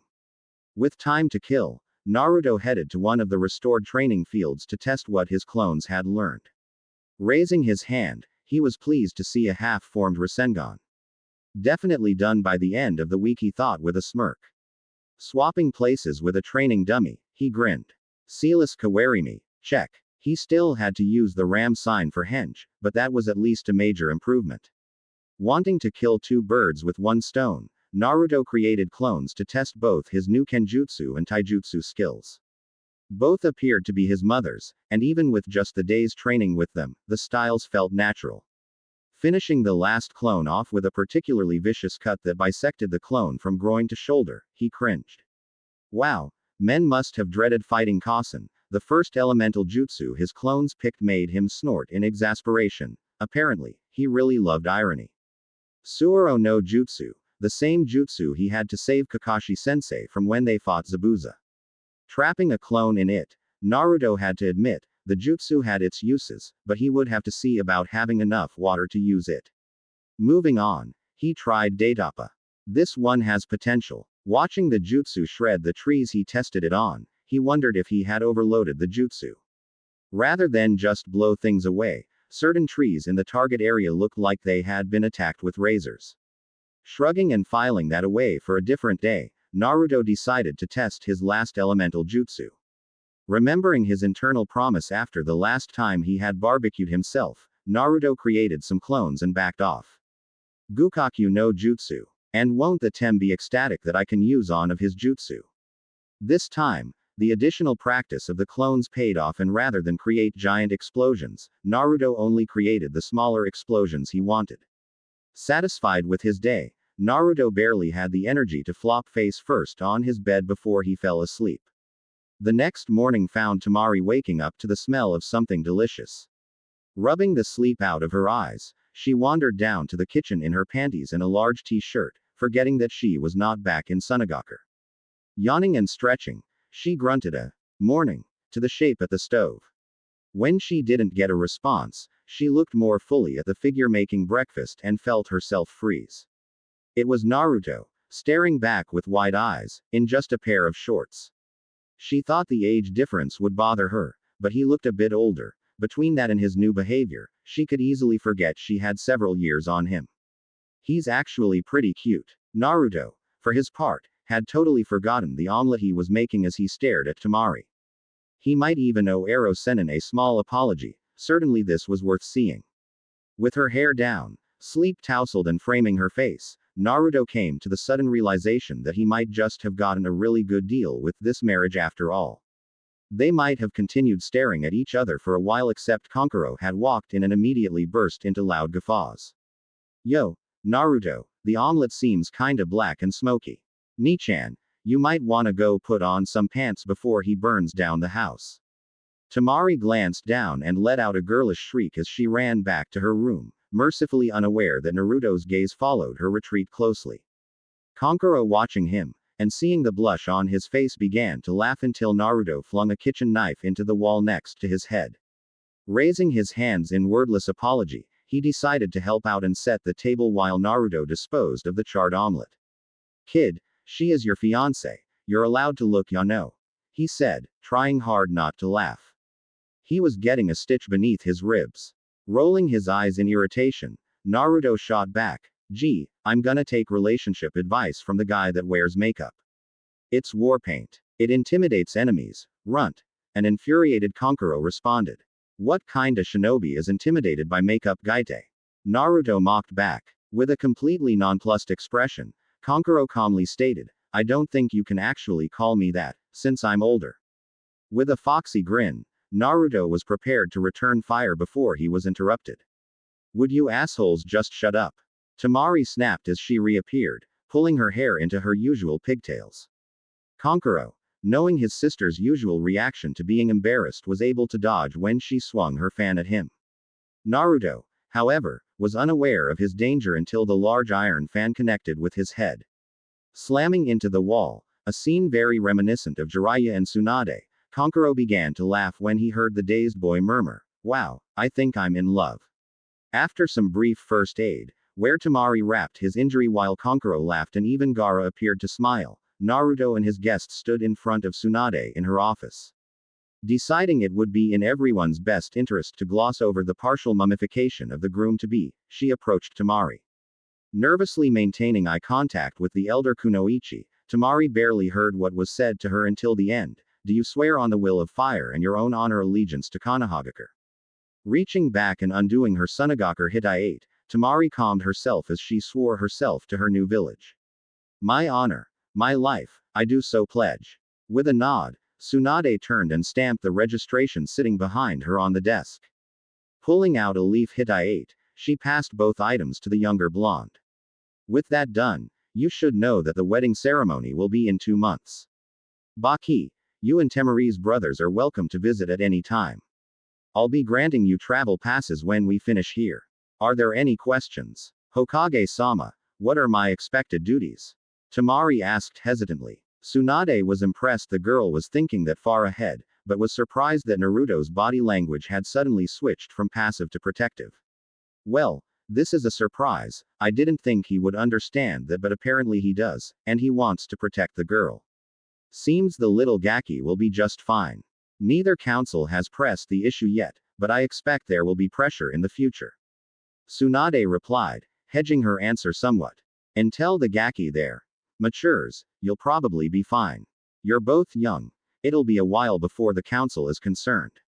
Temari nodded in understanding. At least she wasn't going to be forced to produce any children she didn't want. She hoped when the council finally came to a head about it, her relationship with Naruto would have had enough time to grow. She stiffened in shock when she felt Naruto grab her hand and gently squeeze in support. "Well, it seems he understands as well and agrees with me. Hey, I guess I really could have done a lot worse." Neither teen noticed that everyone else in the room noticed the little byplay. Everyone in the room wanted only the best for the two, and they were relieved that things seemed to be going well so far. "Temari, since your brothers are leaving tomorrow, why don't you go spend the day together?" Naruto offered with a warm smile. Temari couldn't help but return the smile. Such a warm heart this kid had. "I would like that, if you're sure it's acceptable." "Completely sure. If I had family I wasn't going to see for a while, I would want to spend what time I had with them. I'll be too busy training to spend much time with you today anyway." "Thank you, Konyakusha. We will see you at home this evening." With a bow, Temari left the office with her family. "If you don't have anything for me, Bachan, I have training I need to do." Seeing Tsunade shrug, Naruto used Shunshin to poof away. The past week had been fruitful for Naruto. Constant brawls with his clones in the trees and on the pond had drastically increased not only his chakra control, but his new taijutsu and kenjutsu styles. While far from mastered, both styles felt natural to him. He figured they were probably both at least mid-Chunin, but he seemed to have hit a plateau with both. Probably need a real instructor to get better. Shrugging it off, he couldn't help but smile. He might not know many jutsu, but those he knew, he had mastered, or in the case of the Rasengan, almost mastered. He could do it one-handed now, but it still took him a few seconds more to form it than Arrow Sennin. Still, not too shabby, and the other jutsu he had down to either a single seal, or no seals. That was going to come as a shock, and the best part was the Tem couldn't steal his jutsu. Using his new understanding of basic fuinjutsu, Naruto had managed to increase his conditioning with resistance and gravity seals. Taking ruthless advantage of his healing from Fur Ball, Naruto had more or less run himself into the ground.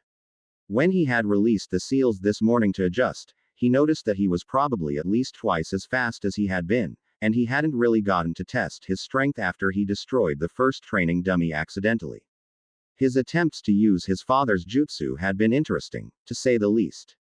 The first time he almost insisted on doing it himself, before his clone reminded him of the Great Fireball fiasco. Are clones supposed to be sarcastic? Still, he'd ended up being grateful after the first clone launched himself 300 feet in the air. How the hell did Tucson survive creating this jutsu? Undeterred, Naruto had continued expending clones, and soon enough, the survival rate began to succeed the deaths. Eventually, the clones were surviving every attempt and Naruto had decided it was time to try himself. Focusing his chakra, Naruto searched for the beacon on the kunai. Feeling a faint pull, Naruto did the internal chakra manipulations from the scroll. With a flash of yellow, and how the hell did I see that anyway, he thought, Naruto found himself standing next to his target kunai. Naruto allowed himself a short childish victory dance, then settled down. Time to practice. Practice had reduced the time he needed to attune to a beacon, but it still took several seconds. Naruto was not about to complain though. A couple seconds to cross most any distance was not a bad trade-off. His father's notes had also answered the question he had on deploying the kunai. His peers were already frustrated with his Kage Bunshin. He suspected that they were really going to dislike Shuriken Kage Bunshin using Hiraishin kunai. Things with Temari were going as well as he could expect. She had a bit of a temper, but unlike Sakura, she at least tried to warn him off when she was getting angry, a side effect of having a dangerous brother, perhaps. He usually missed her clues and ended up with a metal fan being smashed across his head, but they were getting better. They were beginning to become comfortable with each other, sharing stories and jokes during Naruto's infrequent breaks from training. Temari was beginning to enjoy life in Konoha. She was surprised on her second day in the village. All the kunoichi of her generation swooped in to visit with her. Ino led the charge, but all of them, even Tenten, wanted to get to know their new comrade. Temari apologized, at least in regards to her excessive violence against the other kunoichi, and made it clear that it had not been personal and that she didn't want her hanging onto a grudge. All was forgiven when Tenten was allowed to handle the war fan.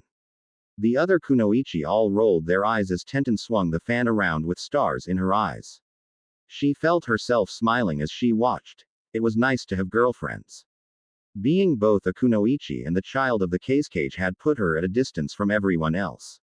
In the leaf, she was at the same level as everyone else, and she found the sensation of finally being equal surprisingly relaxing. It had also led to an interesting discovery. Apparently, Namikaze men enjoy overbearing women. Tsunade had told her several stories of her mother-in-law and her legendary temper. She hadn't been inclined to believe it until she saw the boy she had watched beat her bother being floored by one of the weakest kunoichi from the exams. It was a revelation. Her betrothed may be smarter than she had believed, but she was going to have to be the one to keep the hyper-idiot in line. Still, she was beginning to think of him as her idiot, with a small smile. Naruto hummed to himself as he stood over the stove. He found that cooking was actually enjoyable for him and it kept Temari from poisoning him with her so-called food.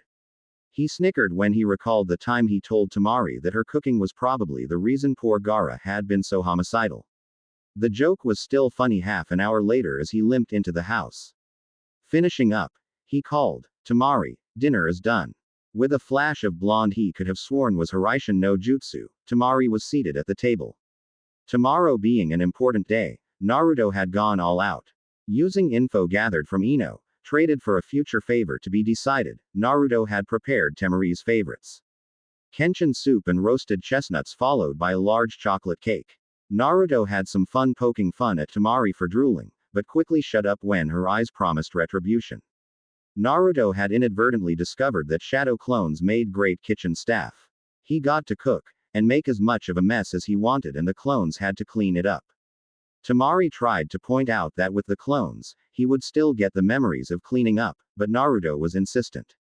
Best deal ever. After the clones cleared the table, Naruto walked over to Temari and in a display of boldness slightly shocking both of them, kissed her cheek. "I know I've been busy this week, but I wanted you to know that I'm glad you're here. Now, I need to go get some sleep, tomorrow will be a long day." Watching him head upstairs, Temari sat holding her cheek with a light blush. Being the daughter of a Kage, and the sister of Gaara, no one had ever kissed her before. With a smile she decided that it wasn't half bad. Temari was bored. And irritated, but mostly bored. She had thought that watching her future husband fight his friends would be more entertaining, but with a few exceptions, the fights had been extremely one-sided so far. First up had been that pink-haired twit her soon-to-be husband was so enamored with. The fight itself was just pathetic, but as much as she despised weak Kunoichi, that wasn't what had her blood boiling. Naruto stood facing his longtime crush as she entered the area battleground. Watching her, he found himself confused. Why was she walking so timidly? Her head hung down, hair blocking her eyes, every step seemingly forced. This wasn't what he expected from Sakura-chan. She was supposed to be confident and strong. Breaking from his musings, he slid into his fighting stance when Sakura arrived. She didn't match him though, just stood there fidgeting nervously. "Nay, Sakura-chan, what's the problem?" he called out. Sakura flinched a bit as the loud voice of her teammate intruded on her thoughts. Without raising her head, she spoke, almost a whisper. "Naruto, I'm sorry. I never thanked you for saving me." With a bitter laugh she pressed on. "Any of the times you saved me, I guess. Against Zabuza, the exams, and then with Gaara." The girl began hugging herself firmly as if she were trying to hold back an explosion. "You keep saving me, and I just blow it off." Beginning to cry, she forced herself to continue. "I suppose I'm just jealous. When our team formed, I thought I was strong, or at least stronger than you. Turns out I was wrong, huh?" Naruto was so shocked he dropped out of his stance. He sheepishly rubbed the back of his neck as his thoughts flashed back over the events as he tried to figure out what was wrong with Sakura. With a mental shrug, he decided to just wing it. He didn't really understand girls in general, and Sakura was kinda strange even then. "Sakura-chan," he said pleasantly, "I need you to look at me." When the girl hesitantly met his gaze, he mentally winced at the amount of pain he saw in her eyes. Letting his mask down, he gave his teammate a true smile. "Sakura-chan, I accept your apology and your thanks, but that isn't why I did it." He raised his face to the sky in remembrance as he continued. "When we were in Wave, Haku taught me that someone is only truly strong when they protect something precious to them."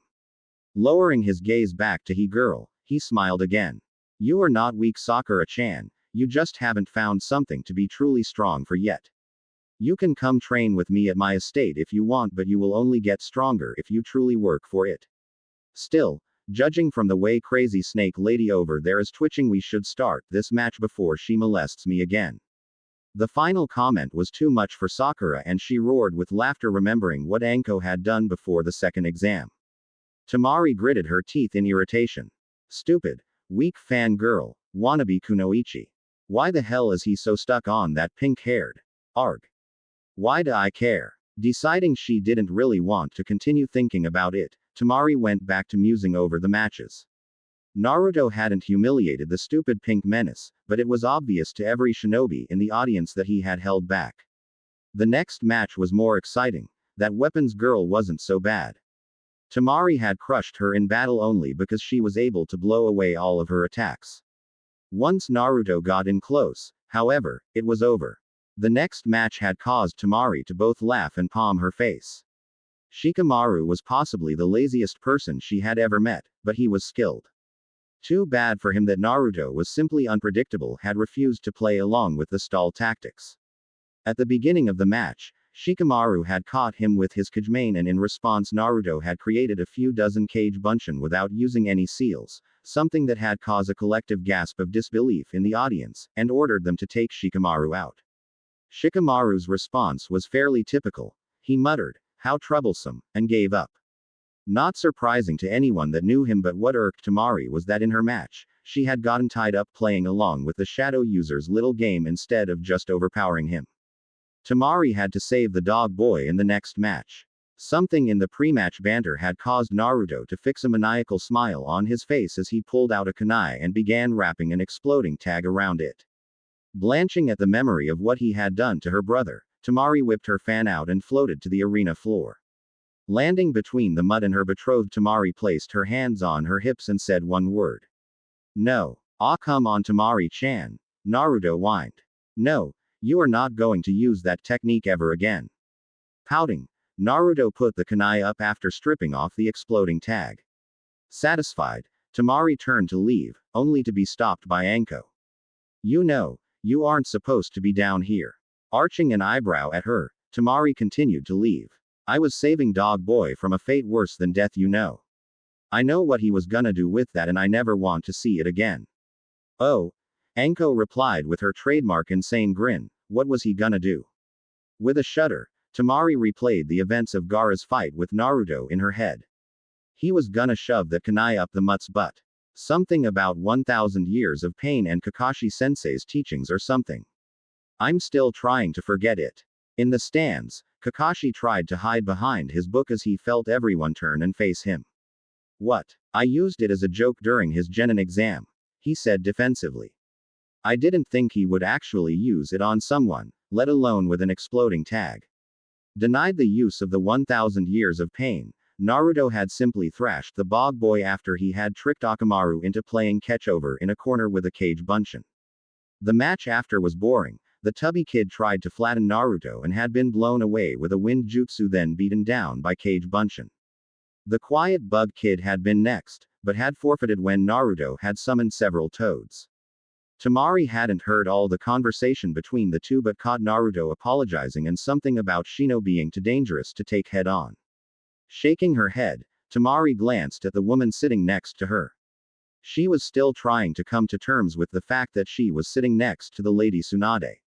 She wasn't blind, she could see that the woman had some problems, but she was sitting next to the most powerful kunoichi in the elemental lands, and to make it even more surreal, the woman viewed her as her daughter-in-law. Temari was amazed to learn that Tsunade viewed Naruto as something like a cross between son and grandson.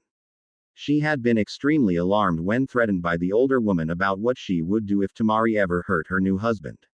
She shuddered as she remembered the boulder that had, accidentally, exploded. Turning back to the current fight, Temari sighed and pinched the bridge of her nose to fight back what she believed to be the beginning of a migraine. Who the hell actually gives their opponent a pep talk in the middle of a fight? Sure, he was fighting that weird Hyuga girl who had a crush on him, not that he seemed to notice, but still, a pep talk. I suppose it's a good thing he is so oblivious to it. The last thing I need is competition. I mean, it is a political marriage, and we aren't expected to be happy, but if he gets it in his head he can have an affair, it'll destroy everything. He doesn't exactly seem the type, but a lot of people don't. Temari was pulled from her thoughts as she watched Naruto play Bunshin Daibakua Pong with his next opponent. Poor Neji was using his Kaden repeatedly, but eventually he ran out of chakra and was blown into the air. Naruto, being Naruto though, caught him as he fell and carefully laid him on the ground. Sorry Neji, but after our last fight, I doubted you would hold back and you're way better at taijutsu than I am. With a groan, Neji placed an arm over his eyes as he waited for the Mednin to arrive. I understand Naruto-san, but that was a most unpleasant experience. You should know that I am looking forward to a rematch in the future. Neji had a small smirk. Preferably without explosive clones please. Naruto noticed Guy and Lee arriving and a truly wicked smile appeared on his face. It's a shame Neji, it seems that you might require more youth for our rematch. As Guy and Lee began their usual youth rants and declared that they would stoke Neji's youthful flames, Naruto broke down and laughed at the sheer horror on Neji's face. Ignoring the caustic glare being sent his way, Naruto decided to rub a bit more salt into the wound. Have a youthful recovery Neji. He cheered. He was totally floored when the ever-stoic, unflappable Neji flipped him the bird. Naruto's blood began to boil as Sasuke strolled across the arena floor to the cheers of the civilians of the crowd. Yes, Naruto thought viciously, the last loyal Uchiha has come to beat the demon boy. Not happening. Sasuke, for his part, was more excited than he had been for some time. He was finally getting his fight with the Dobi. He wasn't sure when he had begun to view Naruto as his rival, but rival he was. Now he had another reason to be interested in Naruto. That man was after him, and sooner or later, he would be able to take his revenge. Dobi, you ready? Absolutely Tem, absolutely. Anko turned to face the crowd. 9th match Uzumaki Naruto vs Uchiha Sasuke. Hajime. The boys rushed forward in a flurry of taijutsu. Naruto dodged the first punch only to be caught by the backhand counter. Shrugging off the blow, he spun and drove his elbow into Sasuke's stomach, following through with a vicious wheel kick that knocked Sasuke back several feet. For several minutes the two stalemated, Sasuke's superior skill countered by Naruto's ability to shrug off the pain long enough to land punishing blows. Sasuke was getting frustrated. He couldn't copy Naruto's style because there were no set patterns. No set patterns also meant that he couldn't predict what attack would be coming. It wasn't perfect, but he could see some of the attacks shortly before they landed, yet somehow or another the Dobi had learned a style that seemed to just flow. He also had to deal with the fact that Naruto was forcing counterattacks straight through his defense, and the body shots were starting to wear him down. Jumping back, he flashed through the seal's Kaden, Gaokakyu no Jutsu. Naruto sighed as the fireball flew towards his head. Hurriedly raising his hand to his mouth in the tiger seal, he spat out an even larger fireball than the one that was incoming. The two fireballs collided in a massive explosion, forcing both boys to kawarimi to avoid being roasted. Dobi. What the hell was that? Sasuke roared. How the hell are you so proficient at using a Uchiha Kaden jutsu? It's easy, Tem. A truly mastered jutsu requires far fewer seals. There are some jutsu that when mastered need no seals to use. As for how I know Gaokakyu, I've seen you use it, and figured it out on my own. Seeing the infuriated expression on Sasuke's face, he smirked. What's the matter, Tem? You don't like people copying you? Far too angry to realize he was being baited, Sasuke rushed forward to pound the Dobi into the ground, only to find himself surrounded by several dozen black and orange-clad shinobi. The clones followed in their creator's footsteps and landed several powerful body shots that left him exhausted and struggling to breathe. Hey Tem, check this out, Kunai Kage Bunshin no Jutsu. He snapped his head up, and to his horror he saw literally thousands of strange three-pronged kunai headed in his direction. Whipping out a kunai, he dodged and deflected as many as he could, and to his relief most of the massive barrage missed him, lodging themselves into the ground around him. TCH. Dobi, your aim sucks. Oh, you think so, Tem? I think they went exactly where I wanted them. With a vicious smirk, Naruto disappeared in a golden flash. Ignoring the gasps of shock from the crowd, Sasuke scanned around trying to find the Dobi, but was more than a little shocked when a powerful kick slammed into him from his blind side. Spinning around to retaliate, he blinked as Naruto disappeared in yet another yellow flash. Confidently he spun around to block the attack he expected at his back, only to once again be knocked to the ground by a strike from behind. Damn you, Dobi. How the hell are you doing this? Well, Tem, when AS class shinobi marries AS class kunoichi and they do a special little dance, 9 months later the magic chakra stork delivers them a baby. In the stands, Temari and Tsunade exchanged pained glances and emitted near-identical groans. Speaking to the younger kunoichi, Tsunade was nearly dripping sarcasm. Hopefully he is just trying to irritate Sasuke, but I wouldn't bet against him actually believing that. At Temari's look of disbelief she continued, well, I really doubt anyone actually explained to him where children come from, you know. Ah, he's so well adjusted I sometimes forget about his past. I wasn't expecting to see him use Hiraishin no Jutsu, though. You think he is trying to make a statement to those idiots screaming for his blood? Turning back to the match with a small amused smile, Tsunade simply replied, probably. Back on the battleground, Naruto was finishing up his rather bizarre speech. And that Tem is the reason that ramen is the food of the gods. Blinking, Sasuke stared at his rival with complete and utter disbelief. Dobi, there are so many things wrong with you, I just don't know where to start. But you never answered my damn question. With a patronizing air Naruto decided to enlighten his teammate, Sasuke, my father was the Yondaime, otherwise known as the Yellow Flash. Now that I have people and things to protect and no one sabotaging me, I can stop hiding my abilities. Did you think I wouldn't use a family jutsu against you? Sasuke's rage boiled over. Damn it, damn it, damn it. Why is he the one that has that power? I need it, not him. Yes, Sasuke, you need power, another voice whispered to him. Use the power. Destroy your foes, become invincible. Naruto backed off when Sasuke exploded with a foul chakra as the curse mark spread across the boy's body. Ah, come on, Sasuke, who the hell uses something an S-class criminal implants on their body? He complained. Faster than Anko could stop him, Sasuke raced forward, Chidori cracking in hand. Fine, be that way, Tem. Naruto used Kawarimi to swap places with a clone right as Sasuke rammed the Chidori through his chest. Hey Tem, Bunshin Debakua. Most of the audience was horrified when Sasuke was seen after his encounter with the explosive clone. His left arm was partially torn from his body, his face and chest covered in burns and shrapnel holes. With a low whistle at the damage, Anko stepped forward. Shusa, Uzumaki Naruto. As the medics rushed in, she whispered to Naruto. You think that was a bit much there, Gaki? An extremely cold expression crossed Naruto's face as he answered. Anko, he just tried to ram an assassination jutsu through my chest. If I hadn't swapped with that clone, I would be dead. So no, I really don't think that was too much. Nodding her agreement, Anko glanced up at the Hokage only to find the woman on the arena floor facing Naruto with a very serious expression on her face. Holding up his hands to ward her off momentarily, Naruto began to explain. Ba-chan, he just tried to kill me. I think I was perfectly justified blowing him up. With a sigh, Tsunade pinched the bridge of her nose. Was there any other way you could have stopped him? Or failing that, used Hiraishin to get out of the way?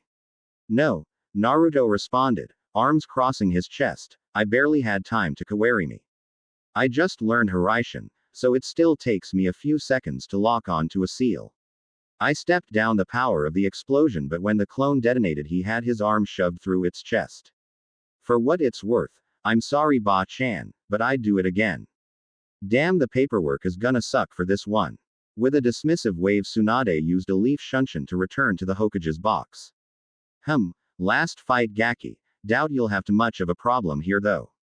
Anko said as she watched Ino walk up. Naruto. The loud blonde yelled. How dare you hurt Sasuke-kun like that? With a sigh, Naruto faced her. Ino, last time I'm explaining this. I barely had time to Kawarimi with that clone, and he rammed an assassination jutsu into what he thought was my chest. If I hadn't gotten out of the way, I would be dead, and I really don't want to be dead. I stepped down the explosive power of the clone, but once again, his arm was in what he thought was my chest. Realizing he was starting to rant, the blonde paused only to be surprised when Ino chimed in. Yeah, I get it, she said with a long sigh. At the look of disbelief on both Naruto and Anko's faces, she raised her voice in irritation. Look, just because I like him doesn't mean that makes it okay for him to try and kill his teammate. I'm an heir to a shinobi clan, I understand this things ya know. Grabbing her ponytail in irritation, Ino stopped her rant when she saw Naruto staring at her cross-eyed. Gomen, Ino-san. Naruto spoke formally, for him anyway. I was simply expecting you to be furious with me. Gomen again. Releasing her ponytail from her death grip, Ino sighed. Gomen Naruto, I suppose I should have known you would expect me to snap. At the risk of making you snap, I would recommend you forfeit this match. You can't beat me physically, and I'm pretty sure you've been told to never use your clan techniques on me. Ino snorted. Yeah right, like I'm just gonna give up. Even Billboard Brow fought you, so I am too. Hajime. Jumping back, Naruto barely had time to curse when he heard Shintenshin no Jutsu. Nearly every shinobi in the audience had to resist the urge to face palm, and Ino's father Inoichi was damn near having a panic attack. Naruto looked at the collapsed form of Ino and frowned. Seriously? He asked in shock. After just being told not to do it, she went and did it anyway. He seemed to lose focus for a second before he groaned and turned to Anko. Call the match so I can go save her please, the fuzzball is laughing and that just can't be good. Shusa. Uzumaki Naruto. Hurriedly dropping to the ground, Naruto entered his mindscape as Inoichi tried to reach inside his daughter's mind. The combination of all three jutsu was too much for his mental barriers, and his thoughts began to display themselves on the nearest surface, the wall of the stadium. Rushing through the sewer towards the cage holding Kyuubi, Naruto cursed under his breath when he heard Ino scream, followed by laughter from his prisoner. When the cage came into view, it was all he could do to not rip his hair out in frustration. Ino was in the cage. Ino was in the cage, with the fox. This was not good on several levels. Currently, the fox was amusing himself by suspending the poor girl with his tails, snapping his jaws at her. Noticing Naruto's arrival, the fox turned and gave him a truly terrifying smile. Well, the warden comes to visit his prisoner. I should thank you for this delightful morsel here. I haven't had this much fun in, I'd say 13 years. Cautiously moving forward, Naruto forced himself to speak calmly. Let her go, Fox. You know things will end badly if you kill her. Oh please, the fox replied, rolling his eyes. I see what happens, you know. The morsel was warned but didn't listen. Snapping his jaws at Ino again, the fox laughed. I should just eat her, but these screams are just invigorating. Naruto carefully eyed the distance between Ino and the bars and considered ways to get the terrified girl clear. Slowly a plan formed. A suicidal plan, but when dealing with Kyuubi, there really wasn't much else he could do. Charging a Rasengan, Naruto darted towards the bars. As he drew closer, the fox moved to face him, dropping Ino. As fast as possible, Naruto used Kawarimi, swapping places with her. Okay, that is part 1 completed. Get Ino out of the cage. Now for the really hard part, he gulped when the fox turned to him with a sinister grin. Getting out of this cage alive. Realizing he had seconds at best before he was eaten, Naruto zipped forward and slammed the Rasengan into the fox's paw, trying to buy time. Sadly, Kyuubi didn't react the way he had hoped. Rather than draw back even momentarily from the pain, the fox simply used the same paw to slap Naruto away. Slamming into the bars in pain, Naruto damn near didn't connect the dots in time. The bars. Ha ha ha, take that, fox. He cheered in his head as he dove back out into the sewer, barely ahead of what could truly be considered the jaws of death. Ha ha, take that, you stupid fur ball. He taunted. I got her out, fuzzball. Naruto walked over to the traumatized girl. He knelt and gently shook her shoulder. Nay, Ino-chan, you're safe now, calm down. Slowly, Ino focused her eyes, and before Naruto could react, the girl glomped him so hard he could barely breath. Thank you, thank you, thank you, thank you, she hysterically spat out. She began to cry into his shoulder. I was so scared. I thought I was going to die. Not really sure what to do, Naruto sort of just patted her back and stroked her hair in an attempt to calm her. Shish, you're okay, it'll be alright. Just calm down, okay. Seeing her regain a semblance of calm, he backed up a bit. Ino, now that you aren't trapped in there with the giant walking carpet, can you release your jutsu, please? I'm pretty sure your dad is freaking out and I'd really like to get out of here myself. Nodding, Ino concentrated, then frowned at him. I can't, she said flatly. I've tried to release, but something is blocking my exit. As the Kyuubi started laughing behind him, Naruto palmed his face in irritation. Mumbling under his breath about giant pain in the foxes of freaking doom annoying the living shit out of him, Naruto turned to face his prisoner. The rather terrifying grin, wow, those are some really big teeth, being bestowed upon him was not calming at all. Let her go, fox, he managed to grind out through his clenched teeth. I don't think so, Ninjin, Kyuubi sneered. I'm rather curious how long her body will survive with her soul stuck in here. It should be highly entertaining. Stifling a curse, Naruto asked Ino the first thing on his mind. Is he serious? Your technique sent your soul into my body. That's just nuts. Crossing her arms, Ino managed to somehow pull off a haughty look. Of course it does, Baka. How else would you be able to take over someone else's body? Fantastic, he muttered, glaring at the highly amused fox. Ino-chan, how long can you survive in here anyway? She hesitated in her response. Well, I really don't know. The longest I've ever heard of was my dad spending a bit over a day during an interrogation, but he said that it took a lot out of him when he did. Pouting, she refused to look up at the fox. I'm not as strong with this skill as my dad yet, and I don't think he was tortured by a terrifying creature living in the guy's head. Speaking of, Naruto, what the hell is that thing? With a resigned sigh, Naruto waved a hand vaguely in the direction of the cage. Ino-chan, meet Kyuubi. Kyuubi, let her go right now.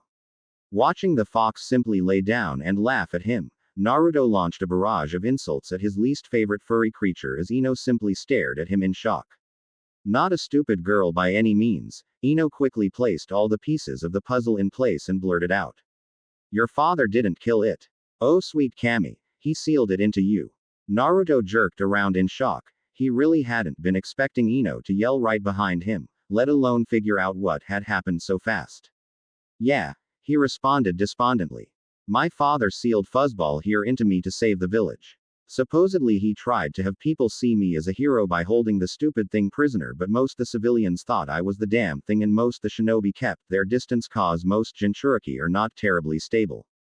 A really good example would be Gaara before I beat him during the invasion.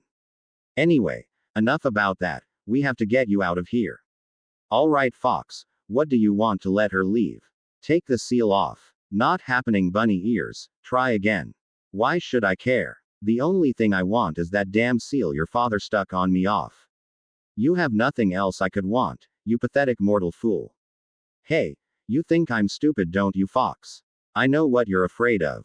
We both know you could have killed me when I was in the cage, but my father's seal means that if I die, you die too, doesn't it? Naruto shot the fox the fiercest glare he could muster, which really wasn't bad if it wasn't directed at something other than the Kyuubi no Kitsune, and turned to Ino. Ino-chan, I'm about to do something really, incredibly stupid, but it should allow you to get out. When you feel that hold on your jutsu loosen, get the hell out of here, okay? Ignoring her questions about what he was doing, he turned back to the fox as he drew his kodachi. Hey, I so wanted to be Hokage, but I suppose this is as far as I go. At least I'm taking this jackass with me. Placing the tip of the kodachi against his stomach, Naruto called out in an almost sing-song manner. Last chance Tem. Let her go. Scoffing Kyuubi barely bothered to look up, you wouldn't dare ninjin. Maybe if it was that pink-haired tramp you drool after, but you have no ties to this one. Do your worst. Laughing Naruto called out, you really don't know me as well as you think you do, Fox. Yes, she isn't really a friend but she is my comrade, a fellow leaf ninja, and as such, she is precious to me. Without saying anything else, Naruto rammed the kodachi through his stomach, Kyuubi roared in anger and the figure of Ino disappeared from his mind. It took some effort but he managed to sit up and promptly blinked in confusion when he saw Ino and Temari sleeping in the chairs next to his bed. He understood why Temari was here, she was his fiancée after all, but what in hell was Ino doing there? He stifled a snort when he saw a thin line of drool on the normally fashion-conscious girl. Ha! I wish I had a camera, I bet Sakura-chan would love a picture of this.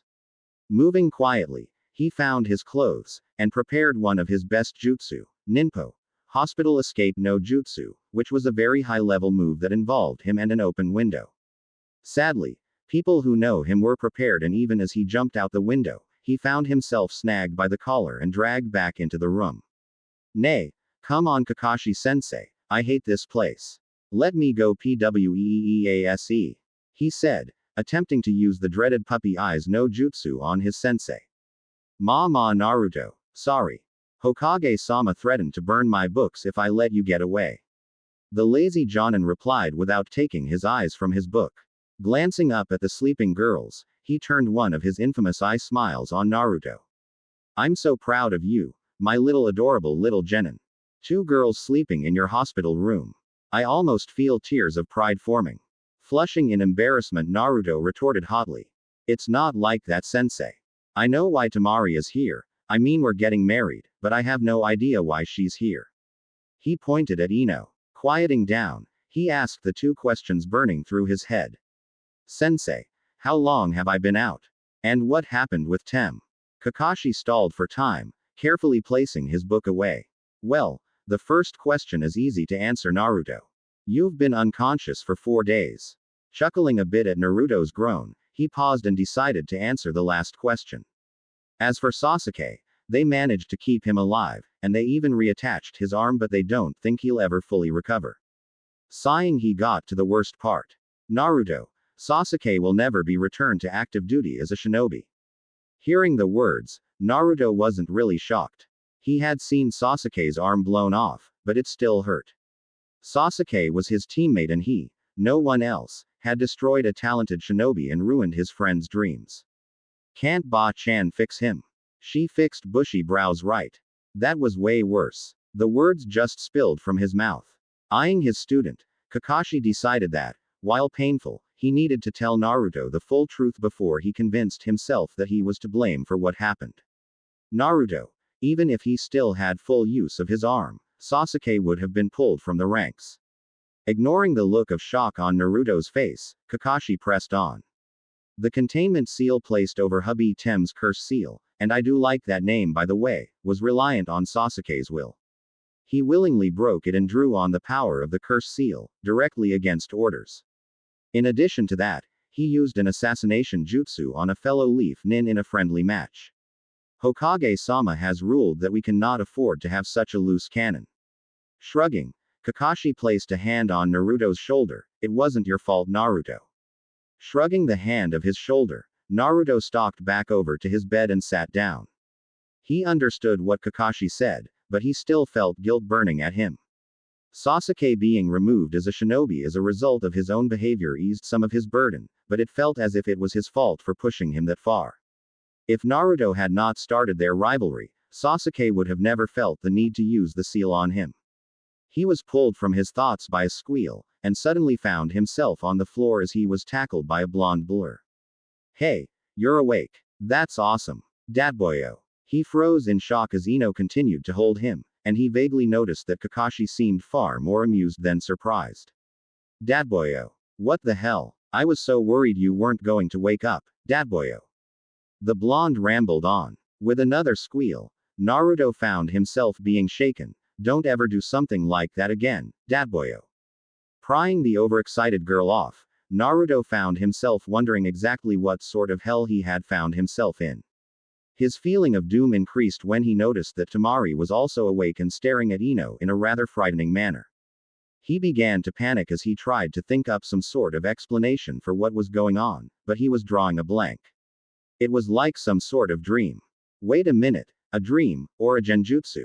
Forming the seal, Naruto attempted to disperse what he was convinced had to be a genjutsu. Kai! He yelled, forcing an almost visible wave of chakra across the room. To his surprise, nothing changed, except for the fact that Kakashi started laughing so hard tears formed in his eye and Ino looked rather insulted. All right, he yelled, pointing at Ino, what in hell is going on here? Ino looked sheepish, placing her hand to the back of her neck and shot Naruto what looked a lot like his foxy grin, minus the whisker marks. Anyo, it's complicated, Naruto, but there were some side effects to when I was stuck in your mind. Correctly interpreting his current facial expression to read, continue before I do something you won't like, the girl continued her story. When you stabbed yourself, and I can't believe you did that, I was able to release the jutsu, but the fox hit me in a last-ditch effort, and I was thrown through all of your memories. Naruto stared at her, horrified. Hastily, she continued trying to explain. Yes, it was really unpleasant. I never would have dreamed what you went through, but it beat being eaten by the furball Datboyo. As a result of that, according to my dad, your personality was sort of merged with my own. Dad says it won't last all that long. My personality is becoming more and more dominant every day, but for now, I'm still showing some of your more irritating quirks. Without saying anything, Naruto lay back on the bed and pulled the blankets up over his head. Somebody wake me when the nightmare ends, please. Hey. That was rude, Datboyo. A sudden thought struck Naruto like a bolt of lightning and he shot up in the bed, leaning over to whisper in Ino's ear. You have all my memories. Hi, I do. Ino whispered back. And why are we whispering? All of them. Everything I've ever done. Hi, everything. Ino smirked. I can't believe some of the stuff you got away with, but now I understand why Temari-chan. With a frown she paused and considered. I mean Temari-san, stepped in to stop you during the match with Kiba. Naruto flushed a deep red and lay back down. Okay. I think I'm gonna sleep now. Hopefully when I wake up, this will have just been a nightmare. It was several hours later when Naruto woke as door to his room opened. He sat up and cleared some of the sleep from his eyes. Hiya Ba-chan, come to spring me. Ignoring the urge to strangle him, Tsunade smirked back at him. Yeah, Gaki. You should be able to return home soon, but there's some things we have to. She was cut off by an excited yell of, Yada, easily remedied by a quick tap to his head. Ignoring the somewhat glazed look, Tsunade rapidly checked his health. She wasn't really sure why she bothered. She passed it off as the professional mednin in her, but as usual, the Gaki was in perfect health, except for a mild concussion that would clear on its own. Alright Gaki, I heard from Cyclops that you know what happened to Ino and Sasuke, but there are several things they didn't tell you. First, there was an issue caused by an overload of similar jutsu, which caused everything to be displayed to the audience. Seeing the panic in his eyes, she ruffled his hair. Yes, that means everyone knows everything. Your parents, your burden, and what you did at the end. I'm proud of you, Naruto, but I'm also angry with you. You are supposed to be Hokage after me, aren't you? Ignoring the boy's protests, she found her volume increasing to almost a yell in spite of her restraint. You took the most self-sacrificing option you had and didn't even bother to search for any other way to accomplish your goals. Damn it, Naruto, I almost lost you. Again. She wasn't sure when she started to cry, but before she knew it, she was and Naruto was attempting to comfort her. Ba-chan, I know it was bad, but I really didn't see another option. I couldn't let Ino die because of the fox, and we both know he doesn't want to die. It was painful, but I stabbed myself in the stomach because it wouldn't be fatal. I figured that as soon as Ino was out, you would be able to heal me. And you did, so everything worked out. Wiping her tears, Tsunade stood up. All right, Gaki, get moving. And I'd talk to Temari. She's been worried about you. Waving distractedly at her, Naruto began to walk out the door before he stopped and viciously smacked himself. Stupid, stupid, stupid. He muttered under his breath. What's bugging you, Gaki? Tsunade queried. Well, when I tried to escape this hellhole, when I tried to leave the hospital earlier, I totally forgot that I have H-seals all over my home. Shrugging, he focused on the tag in his living room and smirked. Ah, taste the freedom, Ba-chan. I'm free. When he reappeared, Naruto felt that he may have jumped straight out of the frying pan and into the fire. Annoying Ba-chan was fun, if somewhat dangerous, but he hadn't thought when he flashed to his living room that he would end up in the middle of what seemed to be a kunoichi convention. Wait, why are they here? And why are they so angry? Feeling massively outnumbered, not that it intimidated him, he told himself firmly, he focused on the H-seal in the study and called out, if you need me, I'll be in my study, before he flashed away. Before the assembled women could say anything, he flashed back. Ah, almost forgot, when you are finished with our guests, I need to speak with you, Temari-chan. Flashing back to the study, Naruto let out a sigh of relief at having survived 2 trips into the kunoichi group. Naruto's surprise entrance had been a blessing for Temari. Ever since she had arrived at her home, with Ino following her like a lost puppy, she had been swarmed by all the kunoichi that seemed to know Naruto. As the daughter of a Hokage, hospitality had been drilled into her from early childhood, but as the day went on, she felt like ripping her ponytails off in sheer frustration. She had been pleased that Ino decided to wait for Naruto with her. They needed to talk privately, anyway, the sooner the better. Shortly before they had arrived, they were ambushed by Tenten and a surprisingly forward Hinata, both of whom were concerned about Naruto's health, and surprisingly, with Temari's well-being. It kept escalating from there. Kurenai and Anko had crossed their path and decided to tag along, feeling it was their duty as older kunoichi to make sure the younger generation was doing well. Shizune and Sakura seemed to materialize somewhere along the way, and completely monopolized the conversation.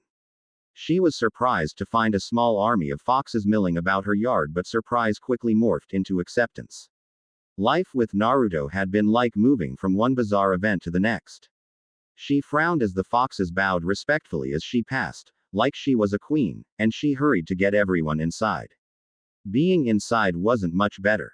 She was immediately bombarded with questions. What were the wedding plans? Was Naruto treating her right?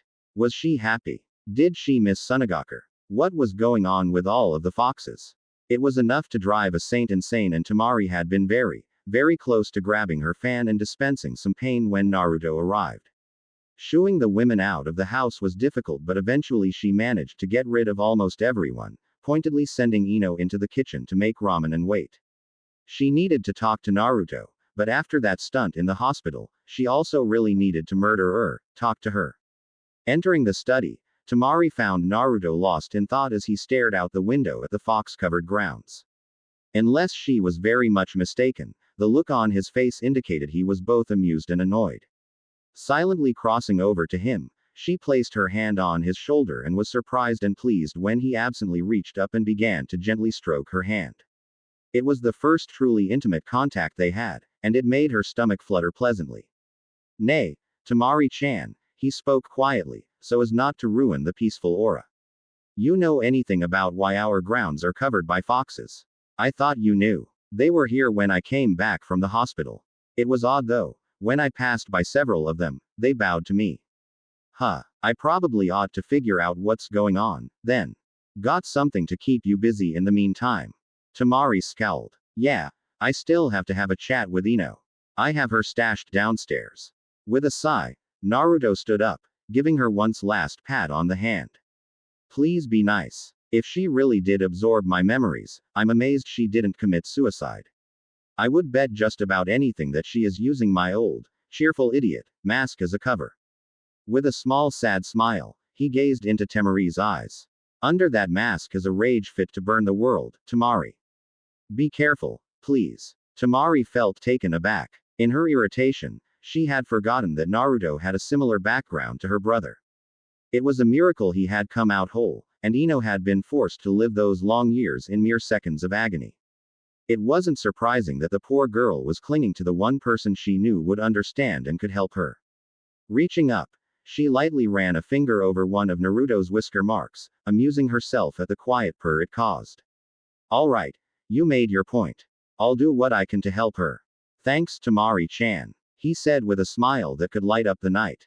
The sort of smile that made a woman, who grew up in an unstable world of violence, feel like everything was going to be okay. She found she couldn't help herself. She leaned down and pulled him into a firm embrace. She wasn't terribly surprised that he didn't really seem to know how to respond. Still, he wasn't fighting her, and that was more than enough. Naruto was confused. He knew what hugs were, but he really didn't think he had ever received one. It was a nice feeling, being wrapped up in someone's arms.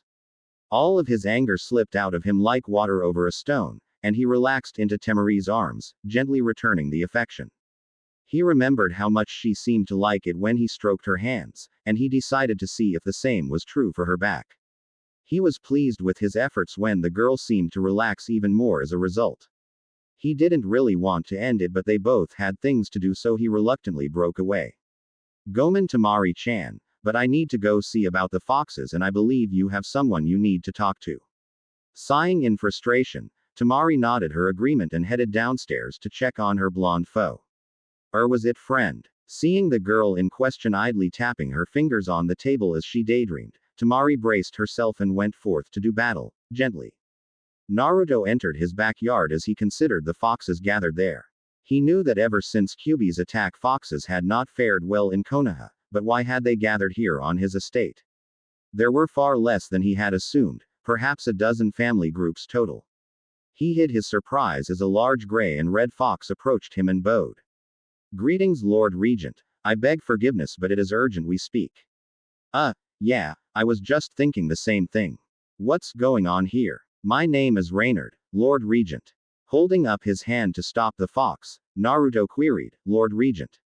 Bowing again, the fox explained.